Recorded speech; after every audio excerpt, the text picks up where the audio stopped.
5 wins, sitting at straight wins, if you would. 12-10, 4-1. Had a major upset at Norfolk State last week, and they continue to roll. 3 first place votes, 98. They move up 4 spots from number 5 in terms of what's going on this past weekend. So I wanted to make sure you understood that in terms of what took place there. In terms of some of these key matchups. When you look at Morgan State, they lost to Howard, that is sitting at number 2. I wanted to make sure people realize that. 88-56. Now, Morgan State did bounce back and defeat Norfolk State in one way. They pretty much dropped Norfolk the Badgers. State outside of the polls, just to give you some indication there. But guess who's number Zario Jordan, Lindy, Maryland Eastern Shore. Devil's on. The Bills on. That's what I'm going to say. Quietly getting it done. They're sitting at 10-8, 4-1, and they got 4 first place votes. Not ranked, jumped in the poll all the way to number 1 with 111 points. They take down Central on the road 59-58. And that is after they bounce back and they take down South Carolina State on the road 76-60. Their previous loss in terms in conference play was their first game in conference when they lost to Norfolk State 57-46, but they've run it off since there. They defeated Howard 82-73. Delaware State 68-66. Maryland, South Carolina State 76-70, and just defeated North Carolina Central 59-58, as I said. 4-1 in conference play. That's your new number 1. Take it and leave it. I'm going with you, AD Drew. Woo! I told you I had something fire. I want to see what you say about this. Get your calculator out. Where's your computer? I'm almost speechless on this one, Dr. Kabir. Almost speechless. First of all, you did pause, so you were speaking for a minute. I got you. I like it. Yeah, that was a very pregnant pause. That was a 9-month pregnant pause right there. And with no previous on that. Yeah. First of all, damn you, Alcorn State. And great run that you have had in this fight. But were it not for Alcorn State, Dr. Seville, do you realize this would have been the first time all season that you would have had every team in your poll not upside down? Alcorn State was the only team in this poll that was upside down. So damn you for Alcorn State for your non-conference record. All you had to do was get one more, and then would have been the first time. Mic check 1, 2, 3. Nice. Everybody be upside down, so you know how that goes. But looking at this, Maryland Eastern Shore, I'm still trying to scratch my head on that one, Dr. Camille. Four straight. Let me get it straight. Alcorn actually has won 6 straight. I understand your justification for having Maryland Eastern Shore up there, but I'm supposed to get into you like you got into me. Despite the head-to-head with Maryland Eastern Shore over Howard in the conference opener, I still can't say. I guess this: Howard has more sexy victories than Maryland Eastern Shore. They do. So, as a human voter, we all love our sex. So that's the that's why I would have had to go with Howard over Maryland Eastern Shore.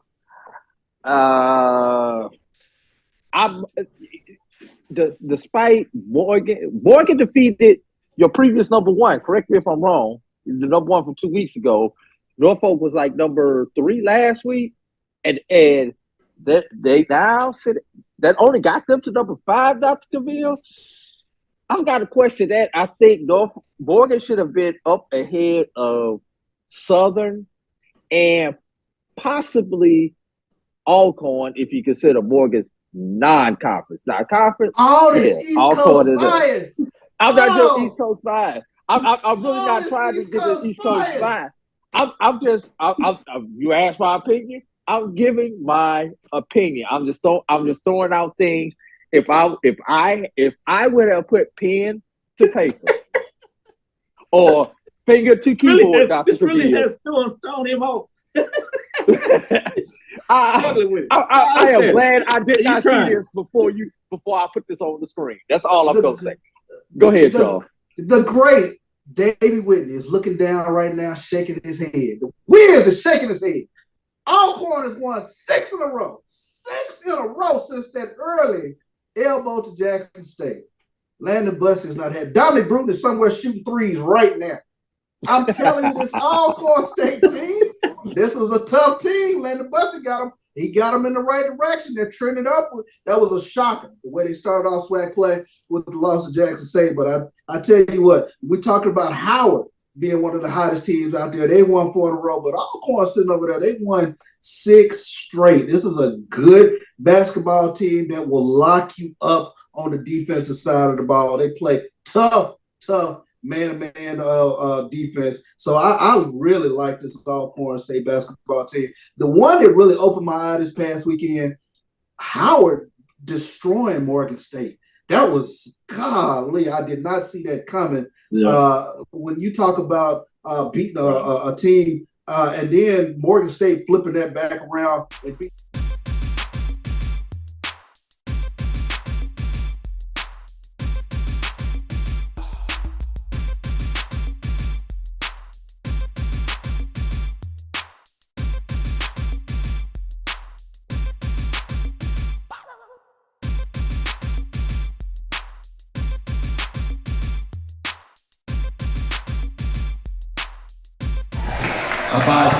And hello, everyone. Welcome to Fairfield, Alabama, on the campus of Miles College, where we got some SIAC basketball once again for you right here on the Black College Sports Network and HBCU League Pass Plus. I'm Mo Carter, solo in the dolo today for an exciting matchup this evening between the Lady Bears of Miles and the Badgers of Springhill. The last time we saw the Lady Bears in action was that thriller on Saturday in which they came up short against Tuskegee, but they gave them a run for their money in a 76-68 decision.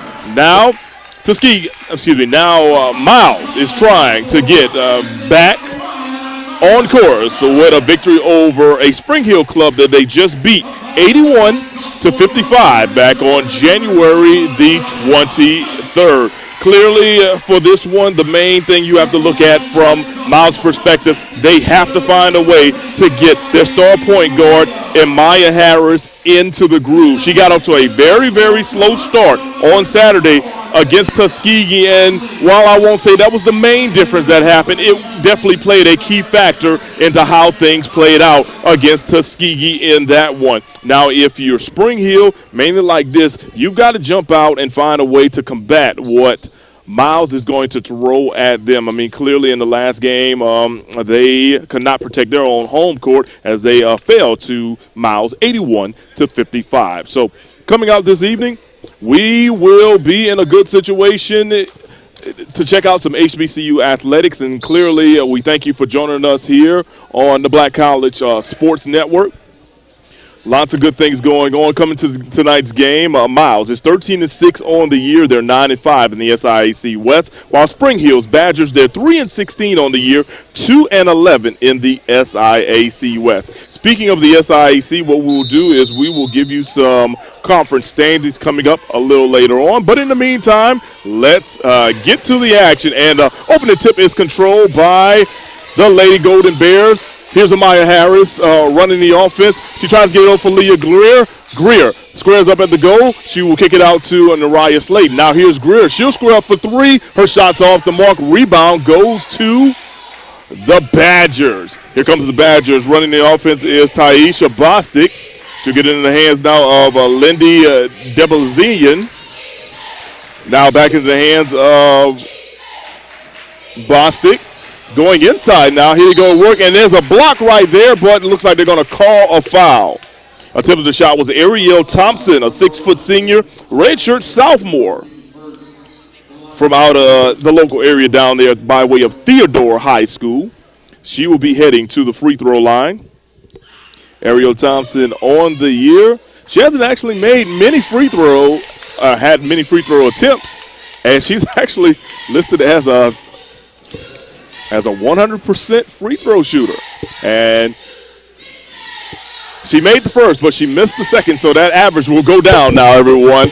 Badgers on top, 1-0. It's early inside of the Knox Windham Gymnasium. Here's Amaya Harris over to Falia Greer. Now swinging over to Nariah Slayton. Inside to Greer. Greer with the bounce. Nice pass inside, and ball gets knocked out of bounds. Last touch, though, by the Badgers. 9:06 to go in the first quarter. You got SIAC basketball right here inside the Knox Windham Gymnasium on the inbounds play. Here's Imani Williams. She'll kick it out to Amaya Harris. Harris, three, hits the back iron. It's missed. There's a scramble for the rebound, and Nariah Slayton comes up with it. She'll throw it back out to Harris, and they'll reset with 18 seconds to go on the shot clock. Now to get it over to Falia Greer. Greer thought about a three and said she'll throw it back over to Harris. Harris swings over to Slayton. Slayton for three, and it's good. Miles takes a 3-1 lead thanks to Nariah Slayton. Here comes a little bit of that half-court press from Miles now. They'll get it up to Bostic, and we've got a foul right here on the play as Bostic tried to take it to the line. Tadaria Ashley called for the foul on that one. It's her first, as they just announced. So at the free throw line right now will be number 23, and that is Taisha Bostic. On the year, she's an 88% free throw shooter. Here's the first free throw. It's up and it's good.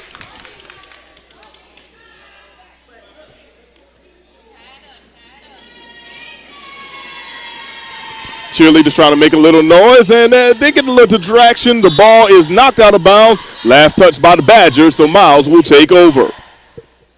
Look, we talked about those SIAC women's standings.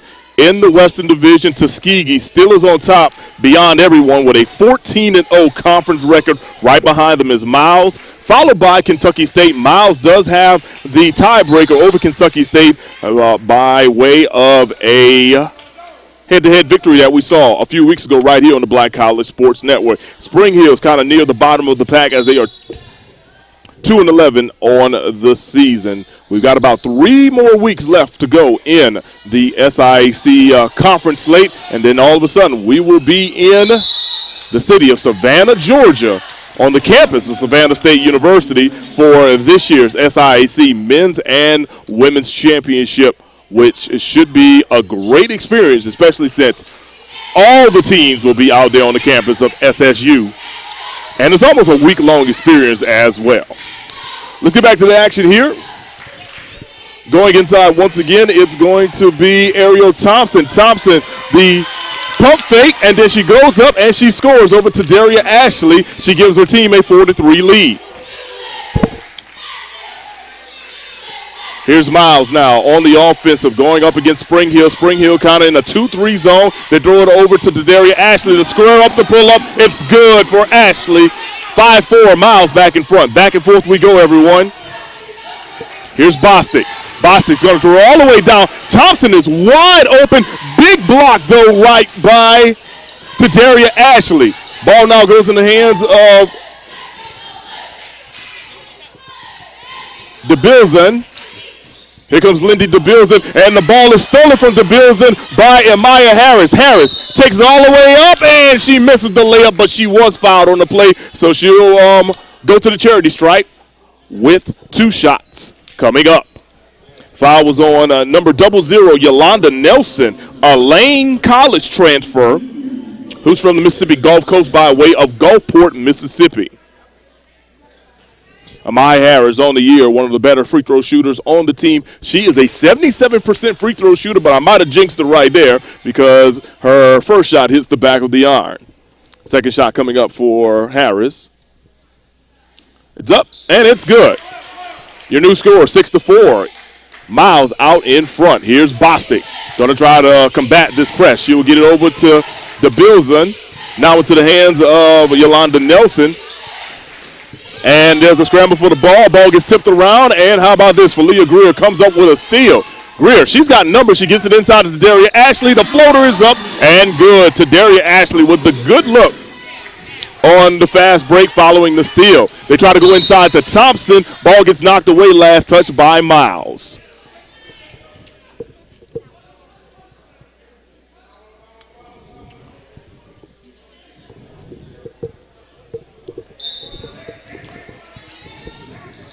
Going inside, here's Thompson. Big block once again by Tadaria Ashley. That's her third block of the first quarter. And now it looks like they're going to get Tadaria Ashley for a foul as Thompson was working that paint. Tadaria Ashley is going out the game now. She'll be replaced by number 23, Desiree Randall. Randall came up big on Saturday's game in a reserve role. As Thompson's first free throw attempt is up, and it's no good.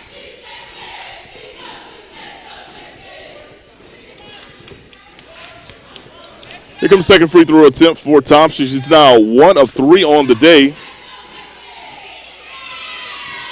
Here's the shot. Hits the front iron. Randall comes up with the rebound into the hands of Harris. Here's Harris pushing it up court to Falia Greer. Greer now over to Randall. Randall will pull up from the free throw line and hits the bucket right there. 10-4 is your score. Miles out in front. Here's Bostic trying to push it up court. She's being guarded close by Imani Williams. She will swing it over to Bilzon, and there's going to be a foul. Actually, there's going to be a travel on the play. Miles will take over. The Bilzon call for the travel. Approaching the 6-minute mark, we've got a 6-point lead for the Miles College Lady Golden Bears. I want to thank you for joining us here on BCSN and HBCU League Pass Plus. Up on that one, there's a turnover. Amaya Harris and one of her teammates were not on the same page.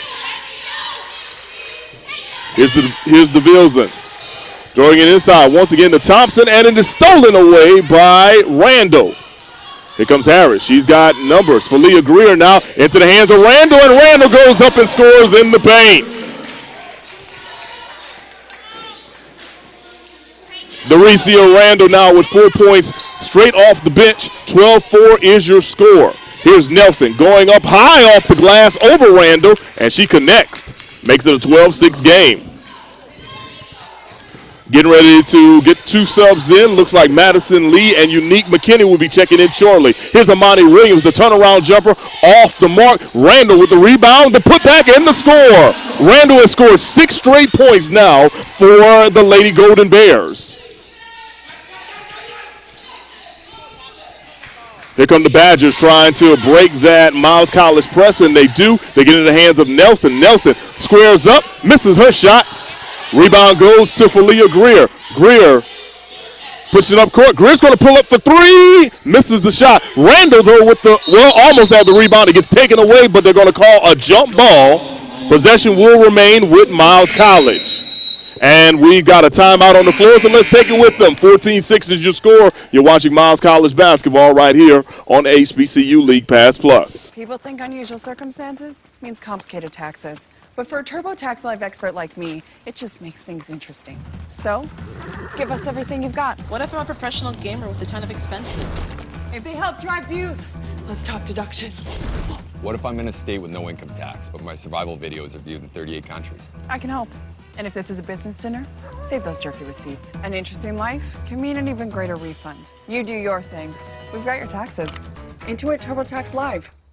Verizon just gave us all a brand new iPhone 13. We've been customers for years. I thought new phones were for new customers. We got iPhone 13s too, switched to Verizon 2 minutes ago. Ours were busted, and we still got a shiny new one. Check it out. So wait, everybody gets the same great deal. I think that's the point. iPhone 13 on us. For every customer. Current, new, everyone. On any unlimited plan. Starting at just $35. All on the network more people rely on.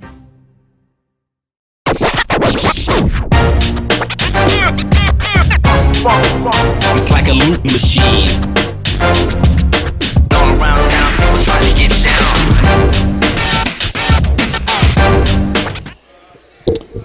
And we're back here inside of Knox Wyndham Gymnasium. Mo Carter on the call of today's game between the Lady Golden Bears of Miles and the Badgers of Springhill from out of Mobile, Alabama.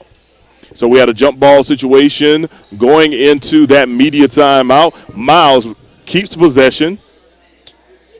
Falia Greer went to the bench momentarily, thought she was being subbed out. But Coach Pete Ass was like, nope, I need you right here on that floor. So here's Unique McKinney taking the ball out. She'll get it into Maya Harris. Now over to Greer. Greer back to Harris. Harris will pull up for three, hits the back iron, off the mark. There's a scramble for the ball. Last touch, though, by Miles College.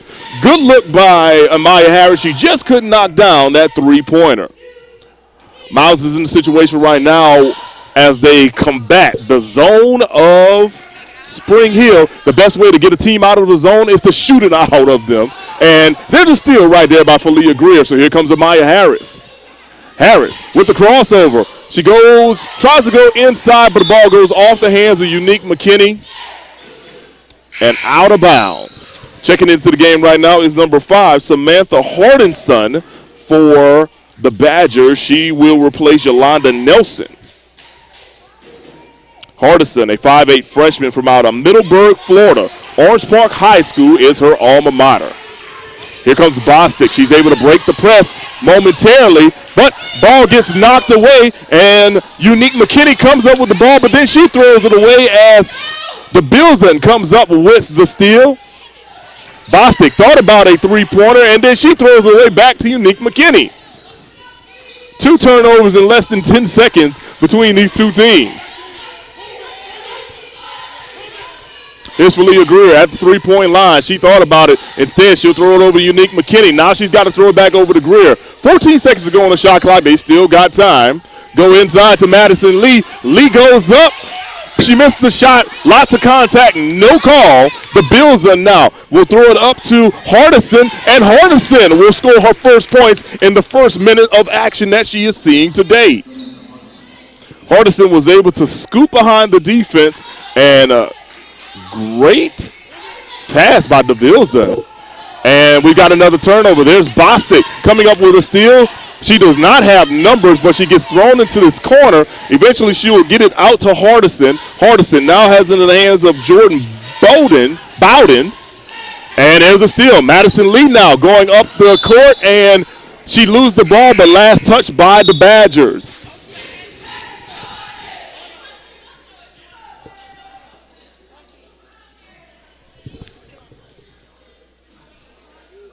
And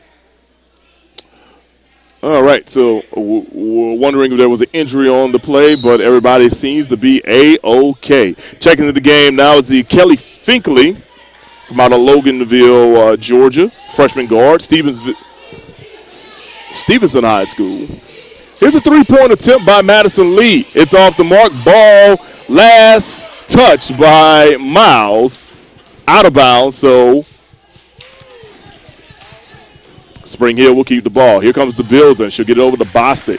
Bostic trying to beat the press, but she runs to a double team. She gets to the hands of Hardison. Hardison swings it over.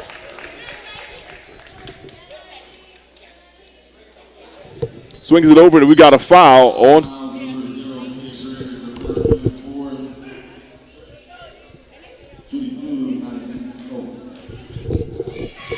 Nynette Polk at the free throw line.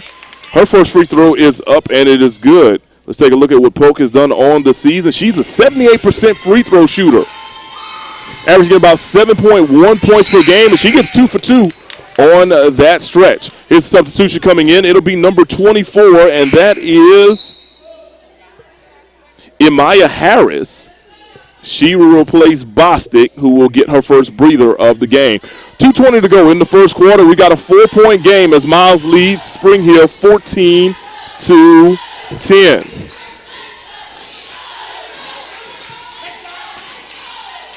Here's Amani Williams. Gets it out to Finkley. Finkley will swing it over to Madison Lee. Finkley's got the ball back. 14 seconds to go. Nariah Slayton now back in the hands of Finkley. Now into the hands of Unique McKinney. McKinney gets caught in that corner, and the ball goes out of bounds, but last touch by Spring Hill.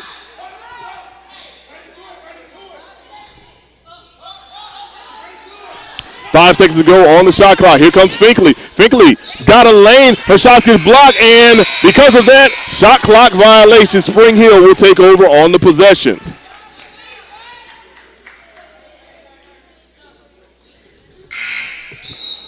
Checking into the game now is number 10. That is Jaleisha Mann, young lady from out of Decatur, Georgia, by way of Miller Grove High School. She will replace DeBilson. Here's Polk. Folks got to get it across the half-court line, and she does. She swings it over to Amaya Harris.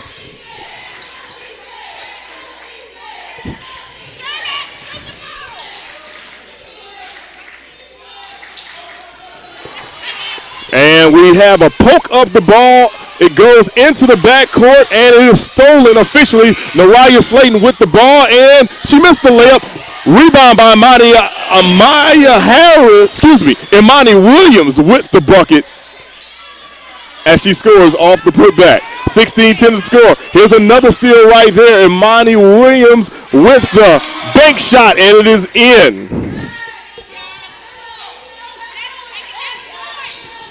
So I got to let people know this. Springhill has Imaya Harris. Miles has Amaya Harris. I've got to be very, very, very careful about differentiation between those two. Here's Polk for three. Her shot's off the mark. Rebound goes to Nariah Slayton. Slayton's going to push the ball up court. 30 seconds to go. 26 seconds to go on the shot clock. So we got about a 2-second difference between shot clock and game clock. Here's Slayton. Wants to go inside to Madison Lee. She cannot. Instead, Unique McKinney gets the ball. Now Madison Lee has it. Here's Kelly Finkley. She'll pull up for three. Well off the mark. Rebound by Jordan Bowden. 9 seconds to go. Into the hands of Amaria Harris. Harris has 3 seconds. She'll get it over to Bowden. Bowden will pull up, and her shot's off the mark. And that's where we're going to end the first quarter. So we played one inside the Knox-Windham Gymnasium. Your score, Miles 18, Springhill 10. We'll be right back with more SIAC basketball on BCSN. When you work in IT, complaints are part of the job. Bill says the coffee's weak today. But since CDW helped us switch to Mac, everyone's happier. Dan from finance likes getting performance without a big price tag. Phoebe digs the power of the Apple M1 chip. Mac is easy to manage, compatible with all our apps, and came pre-configured by CDW. Now we're even getting compliments. That was Bill again, says he loves his new Mac. He's right about the coffee. Hey, babe, meet us at the bottom of the trail. Oh, man. Hey. Open up. The redesigned Chevy Silverado with a sophisticated high-tech interior. Open the door. It's easy to forget it's a truck. Thanks. Nice truck. It was. Find new style. Find new roads. Chevrolet.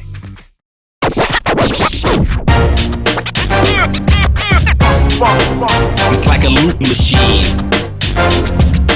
All around town, people trying to get down. And we're back inside the Knox-Windham Gymnasium for SIAC basketball. Miles leads 18-10 after one. Mo Carter here on the call, solo in the dolo, but it's all good because I appreciate you tuning in to check out this home matchup for the Lady Golden Bears. Here's Bowden. She gets the rock. She does not want to handle it. Instead, she will kick it out to number 20. And how about that? Ali Coburn. Young lady from Orange Beach, Alabama, knocking down the three-pointer. She gets her team back into the contest. It's 18-13. Back into the game now for Miles is Amaya Harris. She'll swing it over to Madison Lee. Lee gets pushed out of bounds, and there will be a foul on the floor, so they will keep possession.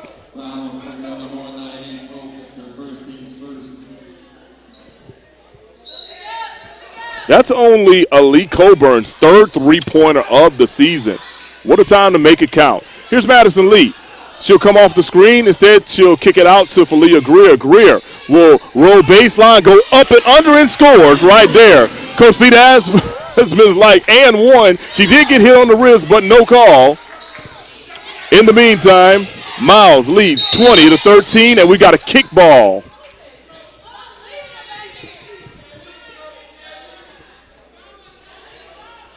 Take a look at some team stats right now. Miles is 9 of 20 from the field, while Springhill College is 4 of 8 from the field. Miles is 1 of 6 from three-point range. Springhill, 1 of 2 from three-point range.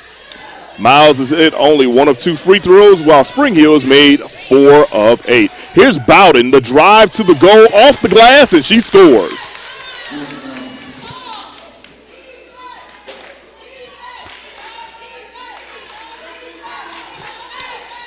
Bowden only coming to this game averaging about 3 points per contest. She's already scored 4. Here's Nariah Slayton. She will pull up for the deep 2. It's off the mark. Rebound goes to Bowden.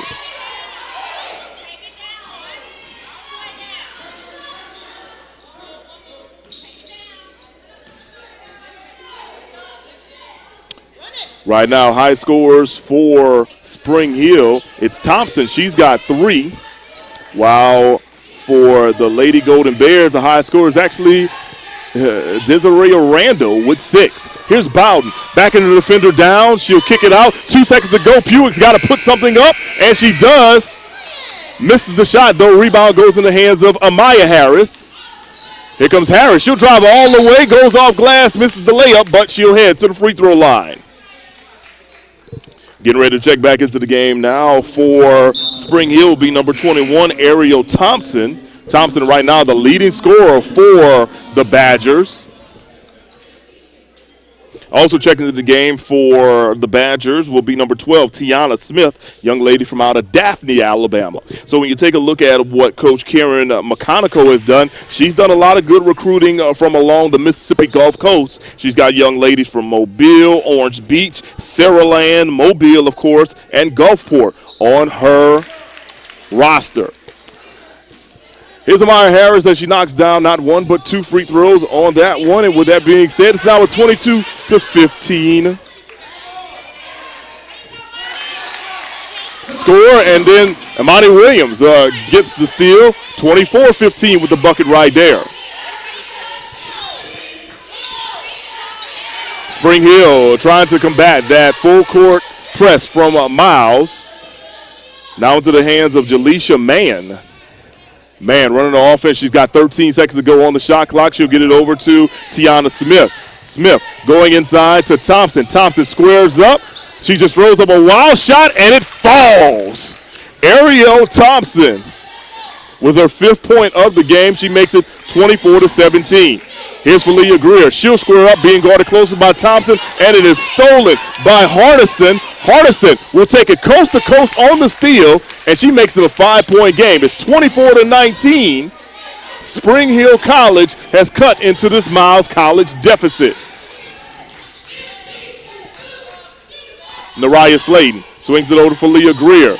Over to inside to Madison Lee, and Lee has it stolen away by Thompson. Thompson throws it up to Jaleisha Mann. Mann will swing it over to Hardison. Hardison goes up and under in the paint and scores again. We've got a 3-point contest. Back-to-back buckets by Hardison. Hardison now the leading scorer on the team. She's got 6 on the evening, and there's a ball that gets knocked out of bounds by guess who? Hardison. Hardison only averaging about 3 points per contest. She's already doubled it up with 6. DeBilson will check back into the contest for Spring Hill. She'll give Jaleisha Mann a breather. Here's Amani Williams. The nice inside pass to Randall. Randall misses the shot, but she'll head to the free throw line.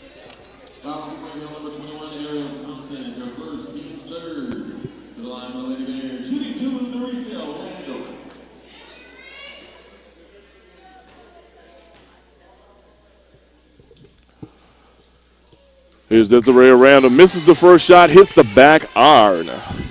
She's got one more shot to give her team a 4-point lead if she can knock it down. And she does.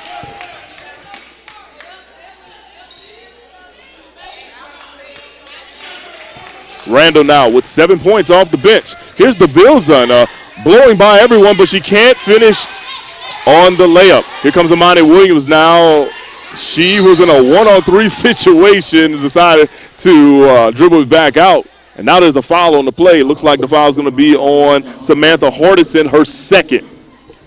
We're right at the 6-minute mark in the 2nd quarter. Lady Golden Bears on top, 25-21. Coach Peter Asman calling out what he wants to get from the out-of-bounds play. Now here's Desiree Randall, gets it over to Nariah Slayton. Slayton, a deep 2-pointer, and it is good. 27-21 is your score. Here's Hardison. She's got the rock.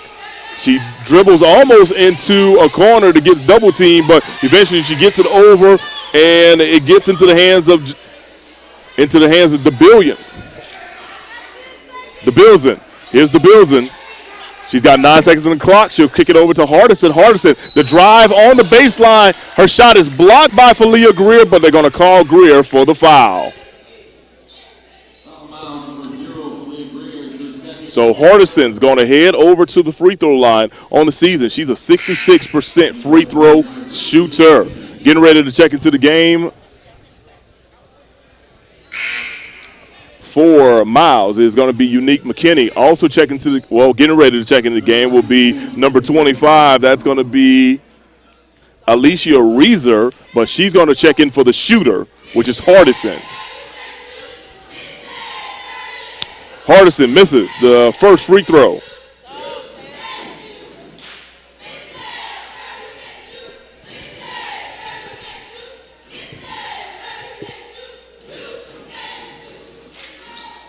And second free throw is good. Checking into the game now is Alicia Reeser. She will give Hardison a breather. Also checking back into the game would be Tyesha Bostic, young lady from out of Charleston, South Carolina.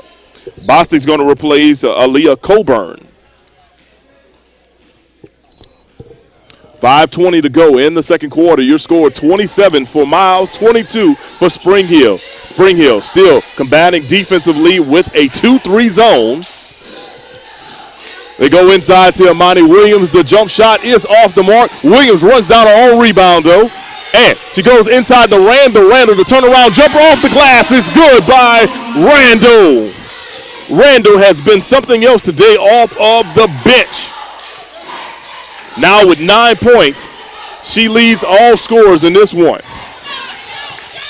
Here comes Reeser. Reeser blows by Randall, but her shot's off the mark. Rebound goes to Thompson. Thompson's shot is off the mark. Randall comes up. Actually, that's Slayton that comes up with the rebound. And then, how about this? Thompson and a teammate didn't even realize they were fighting for a ball, and now we've got a tie-up. Randall hits the floor hard, and they're going to get Thompson for the foul. So interesting scenario right on that previous possession, especially when Thompson and her teammate, number 23, that's Tyesha Bostic, both went up for the rebound, and they're fighting for the ball, not realizing that was the same teammate. We got a timeout on the floor. We're going to take it with 29-22 is your score. Miles out in front. You're watching SIAC basketball on HBCU League Pass Plus. I'm a millionaire. I'm not a millionaire. I'm a millionaire. I'm not a millionaire. Crypto is complicated, but as a tax expert with crypto experience, you can hand your taxes off to me. You do your thing. We've got your taxes. Intuit. TurboTax Live. T. Madden & Associates is a sophisticated and experienced law firm located in your neighborhood. We're turning injury to cash. T. Madden and Associates obtained almost $2 million for my injury. They turned my injury to cash. Now, we can't guarantee how much your injury is worth, but we've recovered millions for our clients. Call T. Madden & Associates at 833-PAID-123. That's 833-PAID-123. Pizza Hut stuffed crust is the crust that made crust good. Topped and stuffed with over a half pound of cheese. What are you so afraid of? Loving it? Original stuffed crust, just $12.99. Only from Pizza Hut. No one out Pizza Hut.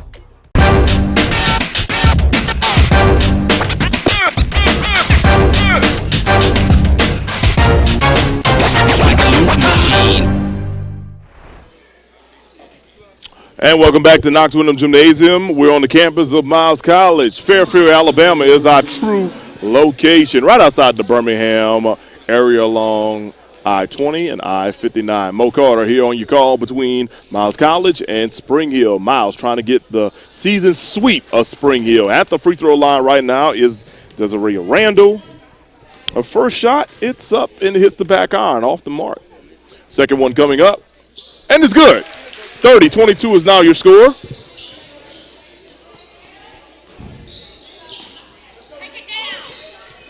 Here's Springhill. Gets it over to Reeser. Reeser now back in the hands of Bostic. Bostic tries to go inside to Thompson. The ball is stolen away by Nariah Slayton. Here comes Slayton now to Unique McKinney to try to go back inside to Slayton. Instead, Imani Williams grabs the rock, and she scores once again. For Miles College right now, your leading scorer is Randall with 10. Imani Williams, she's got 8. Here's that pressure coming from Miles. Miles gets it over to the Bills and going inside. And last touch by Miles as the ball goes out of bounds.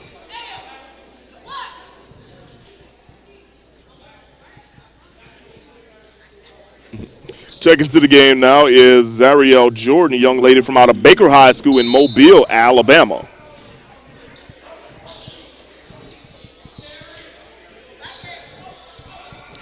Here's the Bilson, the deep three-pointer, and it is good. Money on point. Three-pointer to match her jersey number. She makes it a 7-point game, 32-25. Randall gets it over to Imani Williams. Williams misses the floater. Williams had no one in front of her inside of that paint. Instead, ball will go back over to Springhill. Here comes Reeser. Gets it over to the Bilson. The Bilson being guarded closely by Nariah Slayton. 15 seconds to go on the shot clock. They go inside to Thompson. Thompson backing away down on Imani Williams. Her shot was no good. Rebound to Reeser, and Reeser gets fouled and she'll head to the charity stripe.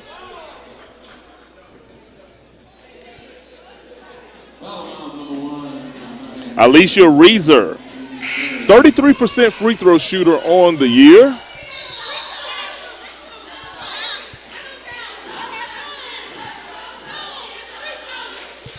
And we got some confusion here. It looks like Aaliyah Potma was getting ready to, Postma, I'm sorry, was getting ready to come into the game. And in the midst of her coming to the game, one official was like, okay, hold on, we got a timeout. Another official was like, let the girl shoot her first foul shot. So the first foul shot technically did not count. So that was her first foul shot right there by Reeser. It's up and it's good. 6-point game. Reeser has a chance to make it a 5-point game if she can make it here, and she does. As we mentioned, Aaliyah Potma now into the game. Postma. She'll get it over to Nariah Slayton. Slayton now over to Imani Williams. Williams looking inside to Randall. Randall squares up. Nice dish inside to Imani Williams. The high post to the low post. And it's all good because Miles gets another bucket right there. 34-27 is your score. 2 minutes and 40 seconds to go until the half. Reeser has the ball go off her hands and out of bounds. Turnover. Miles College takes over. Coming up at the half, we will have snippets of some of the shows that are featured right here on BCSN. That includes Inside the HBCU Sports Lab with Dr. Kenyatta Conville, Charles Bishop, and Mike Washington. Also, we will hear from the BCSN Sports Wrap with A.D. Drew and Brian Fulford. That's all coming up at the half. But right now, we've got a pretty close game as Miles College leads Springhill College 34-27. Checking to the game now is Madison Lee. Madison Lee is now the inbounder. She'll throw it all the way back to Unique McKinney. McKinney runs down the ball. She gets it over to Postma. Here's Postma over to Unique McKinney. Back over to Postma. Postma had a look at a three. Instead, she goes inside and throws up a shot as the shot clock was expiring. However, she misses on that shot. Here's Reeser in front of the entire pack, and she's going to be fouled. Looks like they're going to get Randall on that foul right there.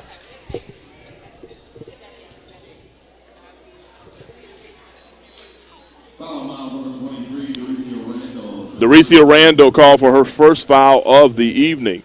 At the free throw line, once again, it's going to be Reeser, who's already seen her hit 2 of 2, and now she's 2 of 3 as that hits the back iron.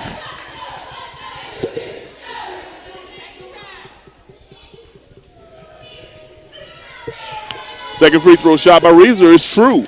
34-26. It's a 6-point contest.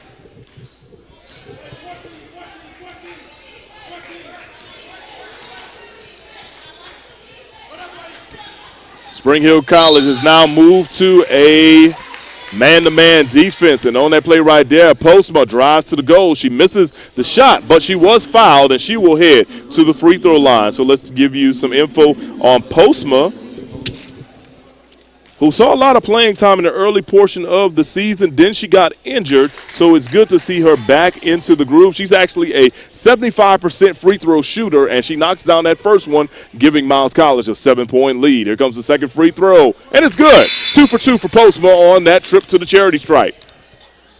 Checking to the game now is number 24. That's going to be Amaria Harris. She'll give Reeser a breather. And we got a tie-up. No, we got a steal by Imani Williams, and Williams gets the easy layup right there, 38-28.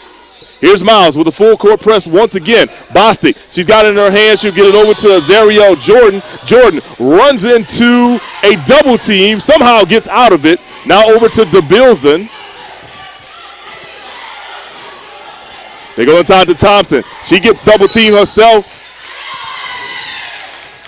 And Thompson goes off glass and scores, and she draws the foul. Looks like they're going to get Imani Williams on the foul.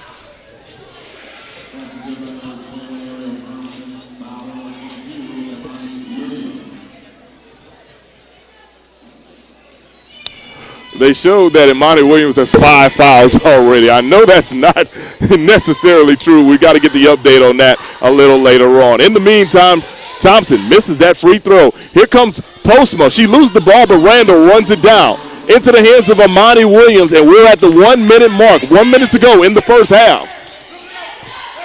Miles trying to extend their lead. Here's Postma driving inside, and charge right there. Charge was taken by Jordan. Zariel Jordan steps into the lane and takes the charge. Checking out of the game now will be Postma. Checking into the game will be Kelly Finkley. 38-30 remains your score. 45 seconds to go. 15-second difference between shot clock and game clock. Zariel Jordan's going to try to beat this press now. And she picks up a dribble. She's got to throw it up. She gets it over to DeBilson. Lindy DeBilson. She's got the rock. She'll go inside to Thompson. Thompson trying to work her way inside, off glass, shot off the mark, but she grabs her own rebound. Here's Thompson once again, squares up. Randall's all over her. She'll get it over to Jordan, over to DeBilson. A wide open three, off the mark. Rebound goes to Madison Lee. Little contact right there, but nothing called. Steal by Thompson over to DeBilson. She goes up and scores. 6 seconds to go, 38-32.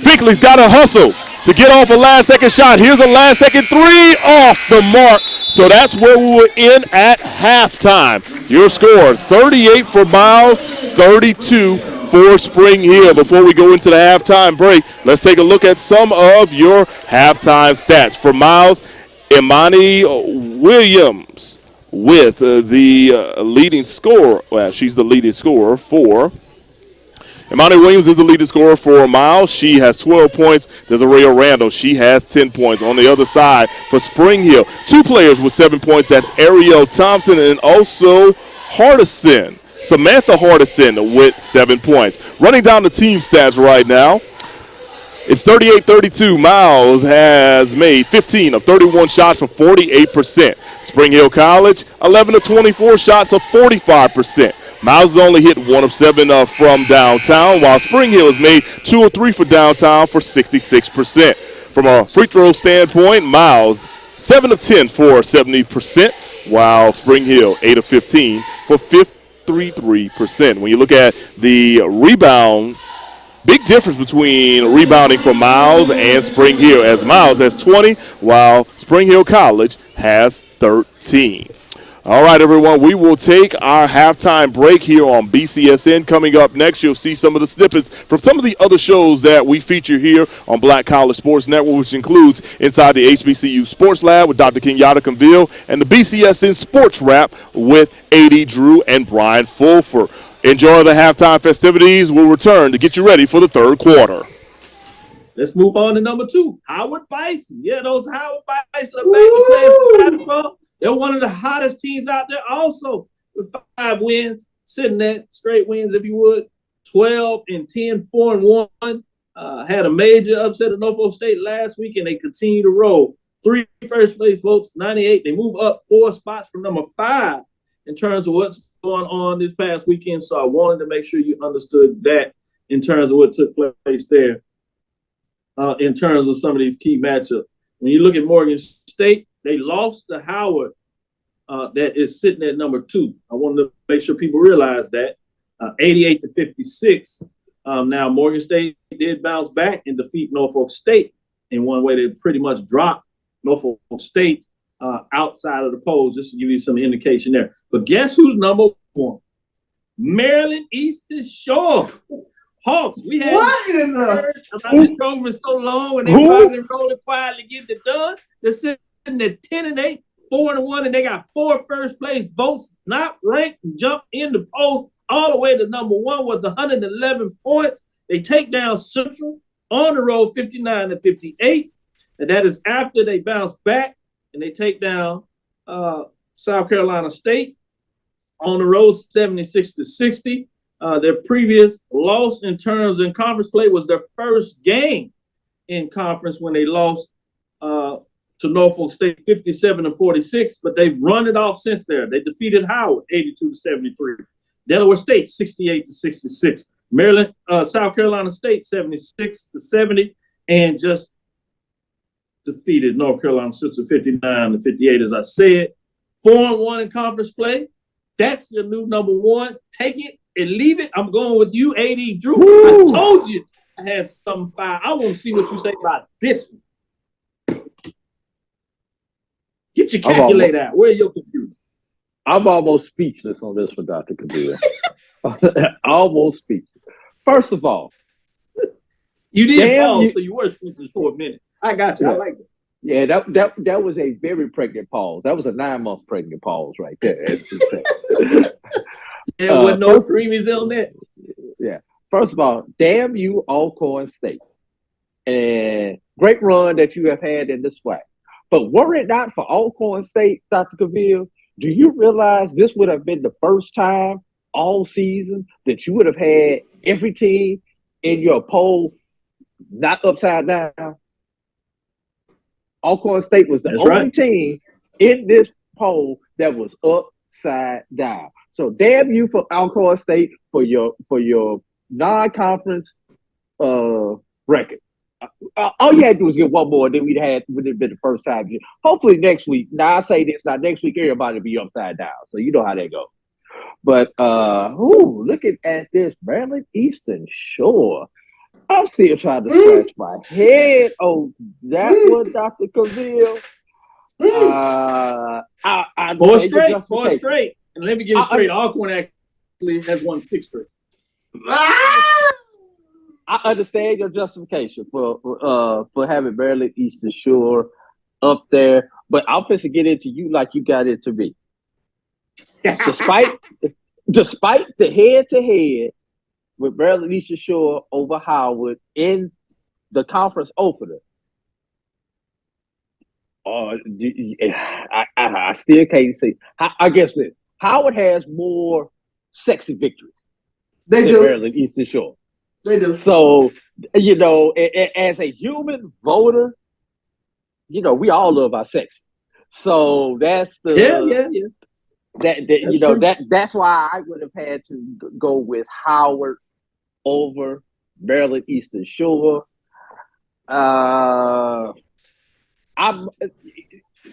Despite Morgan defeated your previous number 1. Correct me if I'm wrong. The number 1 from 2 weeks ago. Norfolk was like number 3 last week, and they now sit. That only got them to number 5, Dr. Cavill. I've got to question that. I think Morgan should have been up ahead of Southern and possibly Alcorn if you consider Morgan's non-conference. Now, conference. All this East Coast bias. I'm not doing East Coast bias. I'm really not trying to get this East Coast bias. I'm you asked my opinion. I'm giving my opinion. I'm just throwing out things. If I would have put pen to paper or finger to keyboard, Dr. This really Trujillo. has thrown him off. I am glad I did not see this before I put this on the screen. That's all I'm gonna say. Go ahead, Charles. The great Davey Whitney is looking down right now, shaking his head. The Wiz is shaking his head. Alcorn has won 6 in a row. 6 in a row since that early elbow to Jackson State.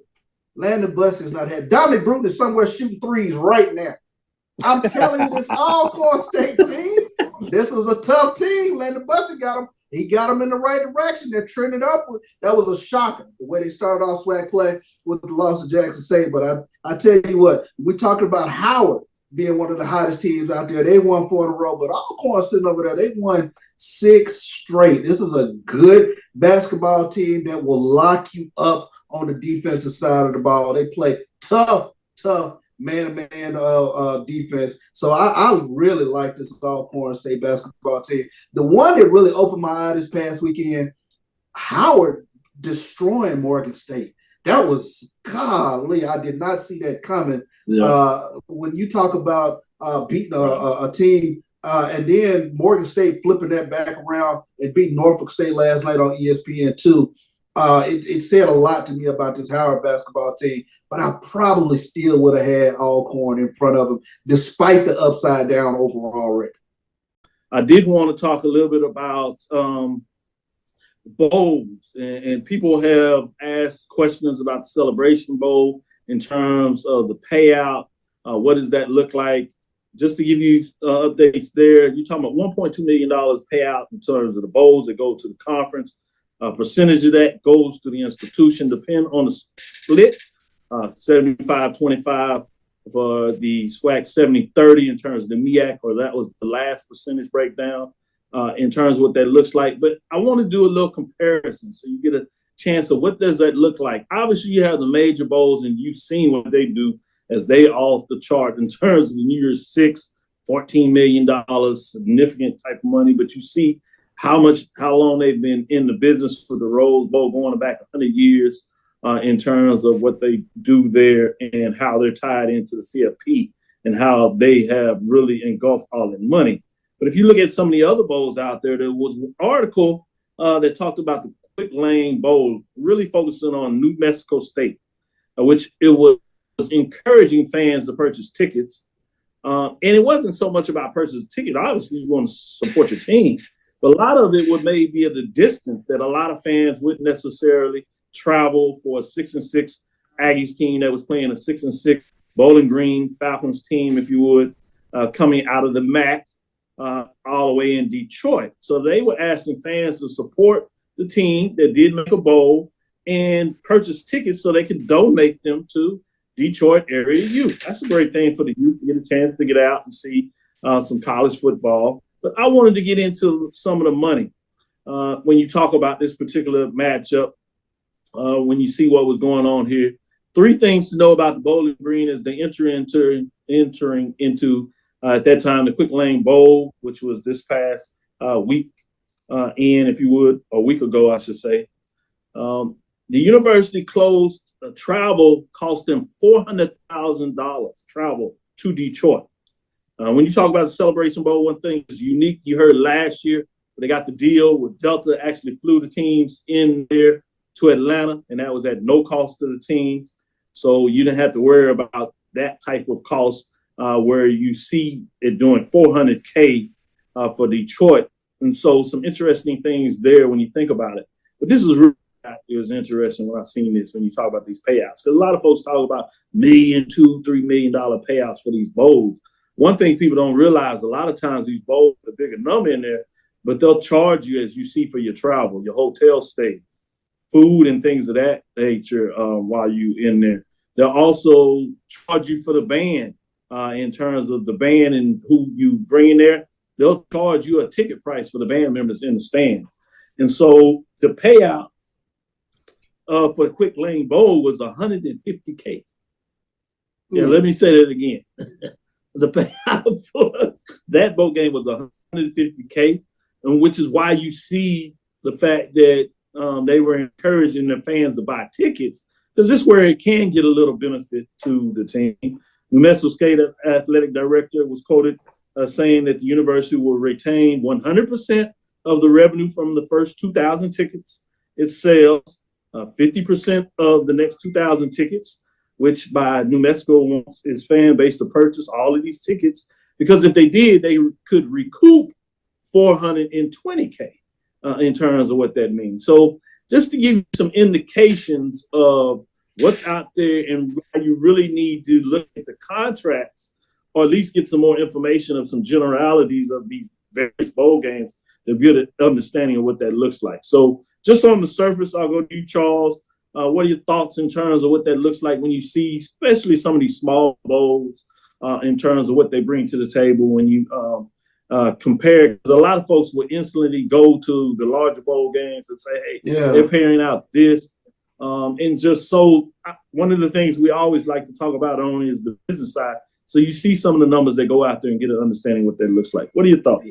Tremendously enlightening to really find out some of the ancillary costs. I think that those are things that you almost oftentimes take for granted, Dr. Bill, that you know, those the charging for the band and things of that nature. So you never sort of calculate those into what goes into the bigger picture. But it's fascinating to see the numbers finally, you know, out there for all of us to really grasp and understand, you know, what a jewel that you have within the Celebration Bowl, I think. Yeah, and you see the numbers continue to move up, which always helps both in terms of attendance and the ratings, which is more powerful. So when you sit back in the table, it gives you a chance to continue to push for bigger payouts. Mike, what are your thoughts in terms of just getting a different framework of the bowl landscape, how varied it can be at the time? Yeah, you often wonder, you know, you look at all of the activities that take place, and then you look at, you know, who's transporting the group here, who's transporting the group here, who's paying for this dinner, who's providing gift baskets for the team. Those are all costs that are buried underneath the umbrella of the bowl costs. So, and you take that into consideration, and then you wonder, does the bowl game have the sustainability of growth and volume over the course of 3 to 5 years to kind of, you know, eat a lot of those ancillary costs down, you know, such as transportation costs, hotel costs, dining costs, you know, their awards costs, or whatever. I think in some bowls, some of the bigger bowls, I think some of the players get gifts or whatever. You wonder where that's covered, what pot that's covered in. So you get all those little, I guess, trinkets into that big basket of bowl costs. And then it gives you a different insight on, is this a viable bowl game? And like CB said, all that in consideration, it gives you more of an appreciation for not only the performance of it. And we're back from halftime. We're getting ready for the third quarter to start between Miles College and Springhill. The Badgers, we got SIAC play right here inside of the Knox Wyndham Gymnasium in Fairfield, Alabama. It's Mo Carter here on tonight's broadcast. Solo in the dolo, but we are all good with that. We get ready for the third quarter. I'm clearly certain that both teams were like, all right, we got to make all these type of adjustments from various aspects. I mean, clearly, if you're Miles, you just got to find a way to like start hitting outside shots. Majority of the shots have been in the paint, which isn't a bad thing, but they are a really good outside shooting team. For Springhill College, clearly, I'm sure Coach Karen has told our teams that they've had too many missed opportunities inside the paint. So as we start off things in the third quarter, here comes the Lady Golden Bears. Here's Falia Greer. She'll get it over to Daria Ashley. Ashley at the top of the three-point line will now swing it over to Nariah Slayton. Slayton over to Falia Greer. Inside is the Daria Ashley. Her shot well off the mark. And Monty Williams with the rebound. Her shot is also off the mark. Rebound goes to Thompson.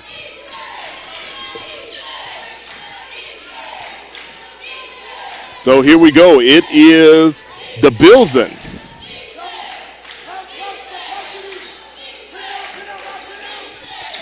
The Bilson will get it over to Bostic. Bostic's shot barely grazes the rim. Rebound goes to Amaya Harris. Here comes Harris, gets it over to Greer, and Greer is going to be called for steps. Turnover goes back over to Springhill College.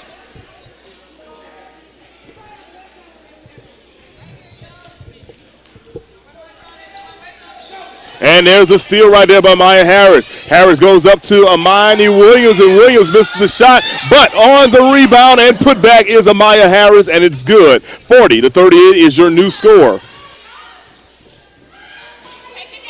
Nanette Polk taking the ball out, and it's intercepted by Amaya Harris. Harris pulls up from the free throw line. Her shot off the mark. Rebound, Imani Williams. Her shot off the mark, but Tadaria Ashley gets the bucket on the putback. 42-32. Here's Puck. She gets caught in a trap. Eventually, she gets it over to Thompson, and Thompson is going to draw the foul. Looks like they're going to get the foul on Amaya Harris. And they do. That's her third foul. Checking out of the game will be Amaya Harris, and Kelly Finkley will check into the game. So that's really been the bread and butter today for Springhill College. They have been finding a way to work the ball inside to Thompson, and once Thompson gets that drop step, that power dribble, it's very hard to guard her in the paint and actually stop her from actually getting that bucket. She's also been doing really well at the free throw line today, as she knocks down another free throw for Springhill. Springhill now trailing by 9, and now the deficit is 8. Ariel Thompson with 8 points on the evening.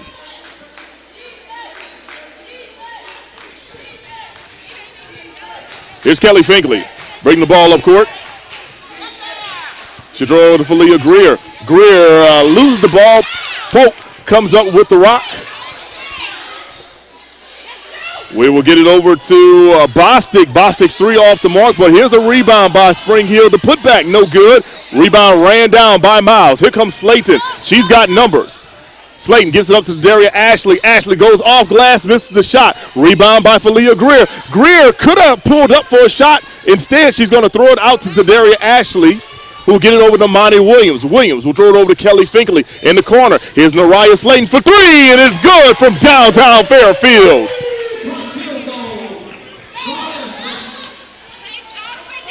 Nariah Slayton squaring up and knocking down that bucket right there. Here we go. So here's Polk. Now we'll put up the three-pointer off the mark. So we get over to Daria Ashley. Ashley goes up and misses the floater, but she will head to the free throw line.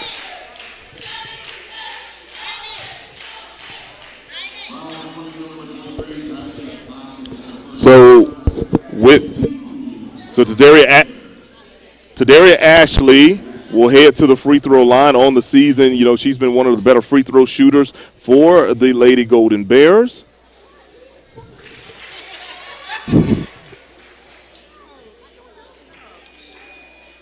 All right. 55% free throw shooter on the year is Tadaria Ashley. Here comes the second free throw. It rims in and goes down. I can't hear myself no more. Okay. So here we go. 6:57 to go in the third quarter. Your score, Miles College, 47. Springhill, 34. There's a turnover on that possession right there. It'll go back over to the Lady Golden Bears. Kelly Finkley running the offense, bringing the ball up court now. Starting to get a little loud in here, as you hear from the Miles College cheerleaders. Here's Falia Greer. She's going to drive inside, kick it out to Finkley. Finkley pulls up for 3. It's off the mark to Daria Ashley with the long rebound and goes up and scores again. Daria Ashley makes it 49-34. And ball almost stolen by Nariah Slayton. We've got a substitution coming in. Looks like it's going to be Samantha Hardinson. She's going to check in for Springhill College. Hardison has done well coming off the bench today for Springhill. She's got 7 points well above her season average. Yolanda Nelson running the offense. Nelson trying to get it inside to someone. As she does, she gets to Bostic, who eventually gets it over to Thompson, but Thompson mishandles the rock, and the ball goes out of bounds, but they're saying last touch by Miles College.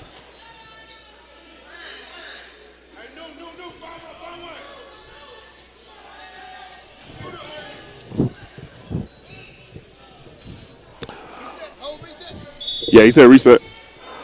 They reset the shot clock on that possession too now. So here's Thompson. Ariel Thompson on the floor, and the ball goes out of bounds. Last touch by Springhill. 5:54 to go. 49-34 is your score.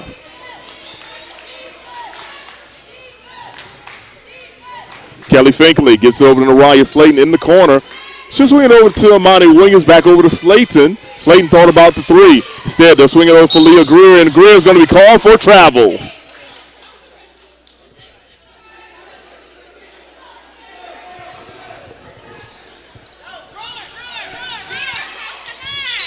And kick ball right there by Amani Williams.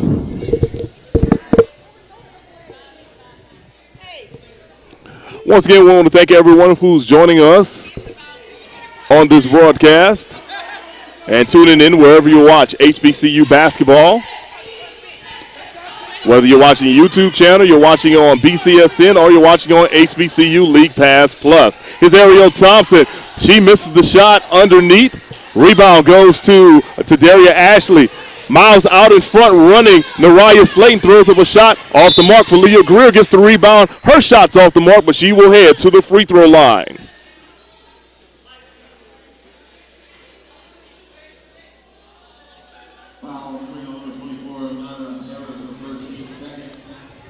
Foul is on number 24, Emaria Harris. That's the Harris that's on Springhill College, not Emaya Harris. That's on Miles College. At the free throw line right now is for Leah Greer. Here's her first free throw attempt. It's up and it's good. 75% free throw shooter on the year. Greer makes it a 16-point game.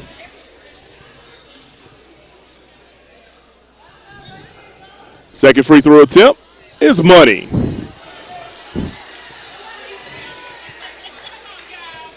51-34, approaching the 5-minute mark to go here in the third quarter. Nelson's got the rock, and she has the ball stolen by Greer. Greer is going to take it all the way, but she misses the shot to Daria Ashley with the rebound and the strong putback right there. And looks like we got a injury on the play. Looks like DeBilson took a shot with that. All right, we've got a media timeout. Let's take it with them. 53-34 is your score. We'll be right back on BCSN. At HBCUs, there's no limit to who we can be. Black and inspired and thriving. Black and magnetic and seen. From the classrooms to the quad, our passion is our purpose. We are leaders and legacy. So when you look at what we accomplish next, you'll know where it started. For who you are and who you want to be, we're here.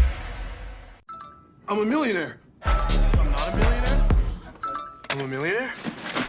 I'm not a millionaire. Crypto is complicated, but as a tax expert with crypto experience, you can hand your taxes off to me. You do your thing, we've got your taxes. Intuit, TurboTax Live.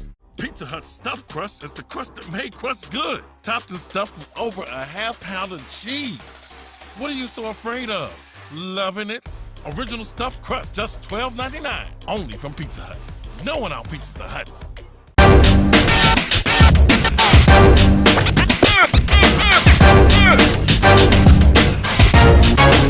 It's like a loop machine.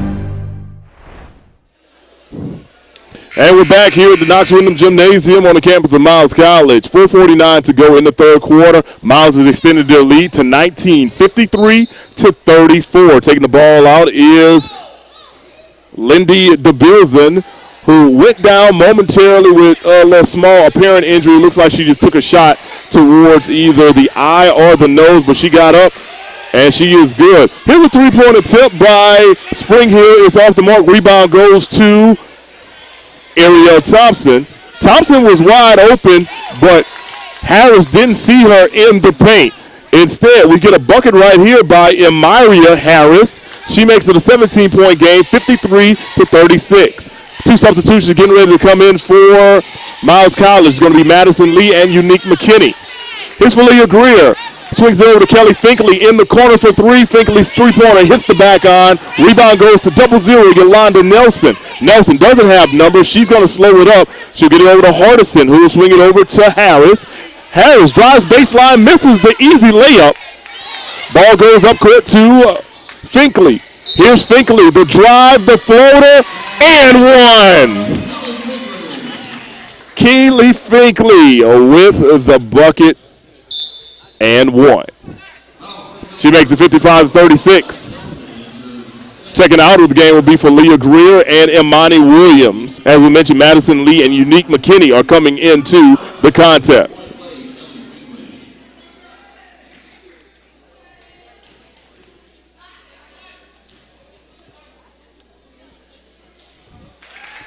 And the free throw is up and is good, completing the three-point play. It's now a 20-point game, 56-36. And there's a steal by Finkley. Finkley goes up and under. Her shot's off the mark, goes out of bounds. Springhill will take back over.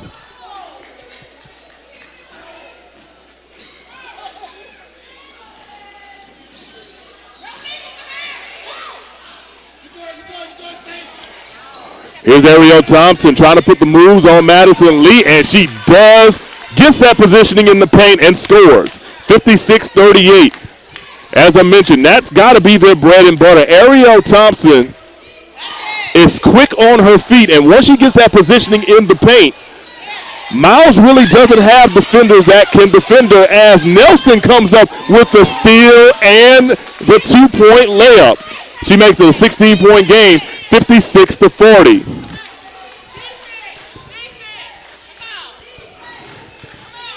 Here's Madison Lee.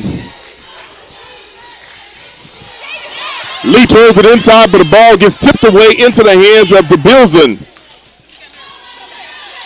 Here's the Bilson. She wants to go inside to Ariel Thompson, and she does. Thompson goes up and under, but her shot rims out. It's almost saved by Hardison. Instead, it goes in the hands of Unique McKinney. Here comes Finkley. Finkley being guarded closer by Nelson. Finkley's going to drive all the way to the basket. Her shot is partially blocked, but then Tadaria Ashley picks it up and scores.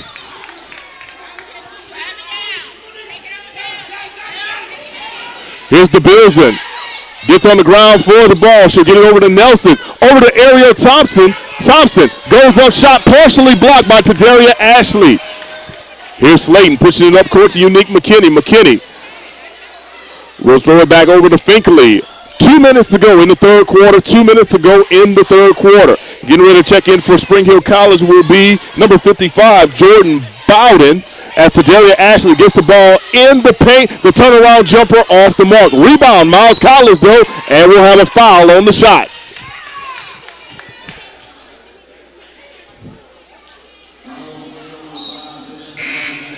Checking in the game, as we mentioned, Bowden's coming into the game, and Delaware Randall's going to check back in for Miles. Also coming into the game for Springhill College is number 2, Zariel Jordan, and number 10, Jaleisha Mann. They'll give Hardison and the Bilson a breather. At the free throw line now is Unique McKinney. 51% free throw shooter on the year is McKinney. And the first free throw is true. 59-40 is your new score.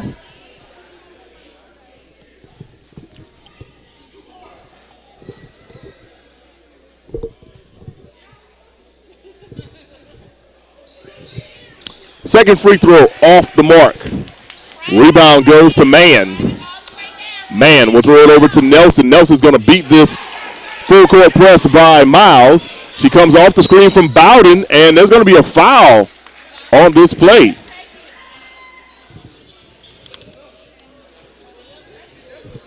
Yolanda Nelson will be heading to the free throw line, a 60% free throw shooter, averaging almost 9 points. Actually, almost averaging 10 points per contest.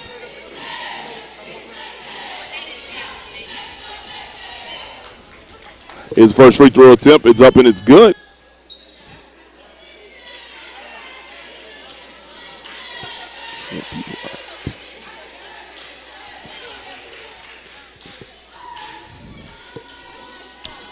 Second free throw is good. She goes 2 for 2 in that situation. Check into the game now for the Lady Golden Bears is number 2, Janiyah Silas, freshman from out of Huntsville, Alabama, by way of Lee High School. She's the daughter of Coach Jay Silas, the head basketball coach for the girls and the Lady Generals of Lee in Huntsville.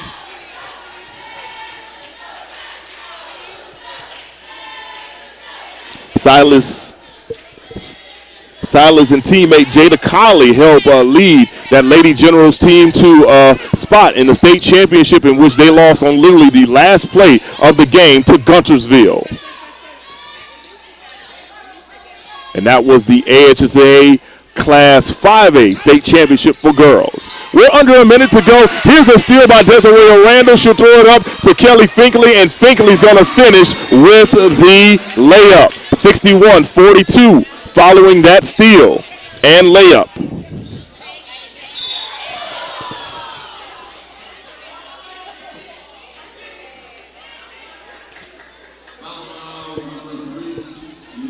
Foul on the play is on Unique McKinney, her first of the evening.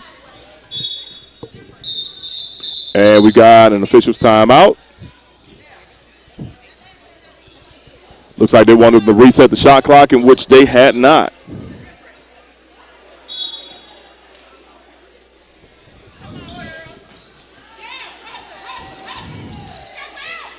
And here we go.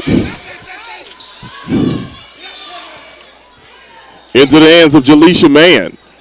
24 seconds to go on the shot clock. 17 seconds to go on.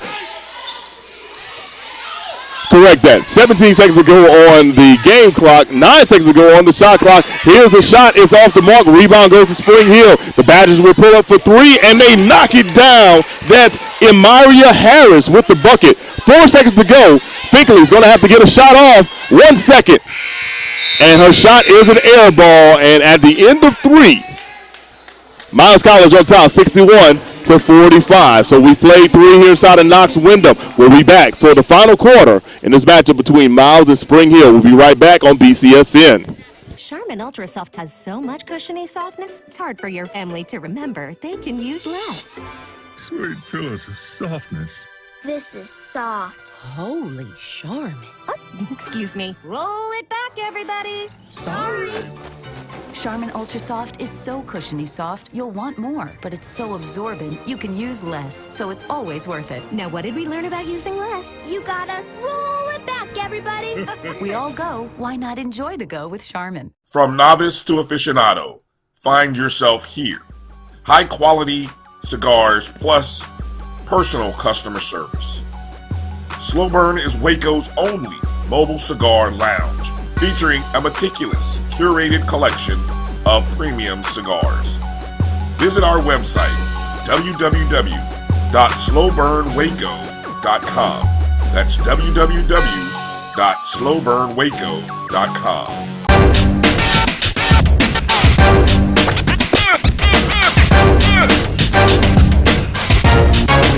It's like a loop machine. And we're back with fourth quarter action between Miles College and Springhill College. Mo Carter on the call here in this SIAC women's basketball matchup of Western Division opponents. Here's a shot that goes up and off the mark by Nelson. Rebound goes to Amaya Harris. Harris comes up with the rock, throws it up to Unique McKinney. Now into the hands of Janiyah Silas, and Silas throws it away a little too high for Unique McKinney.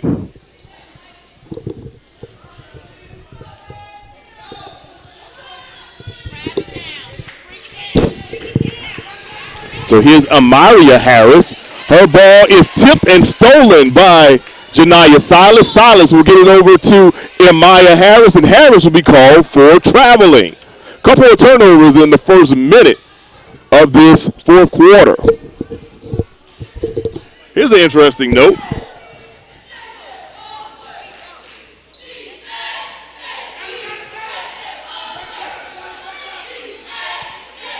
So here's Nelson. Nelson with the rock, being guarded closely by Amaya Harris. Nelson will pull up. Shots off the mark. Ball goes out of bounds and back over to Miles College.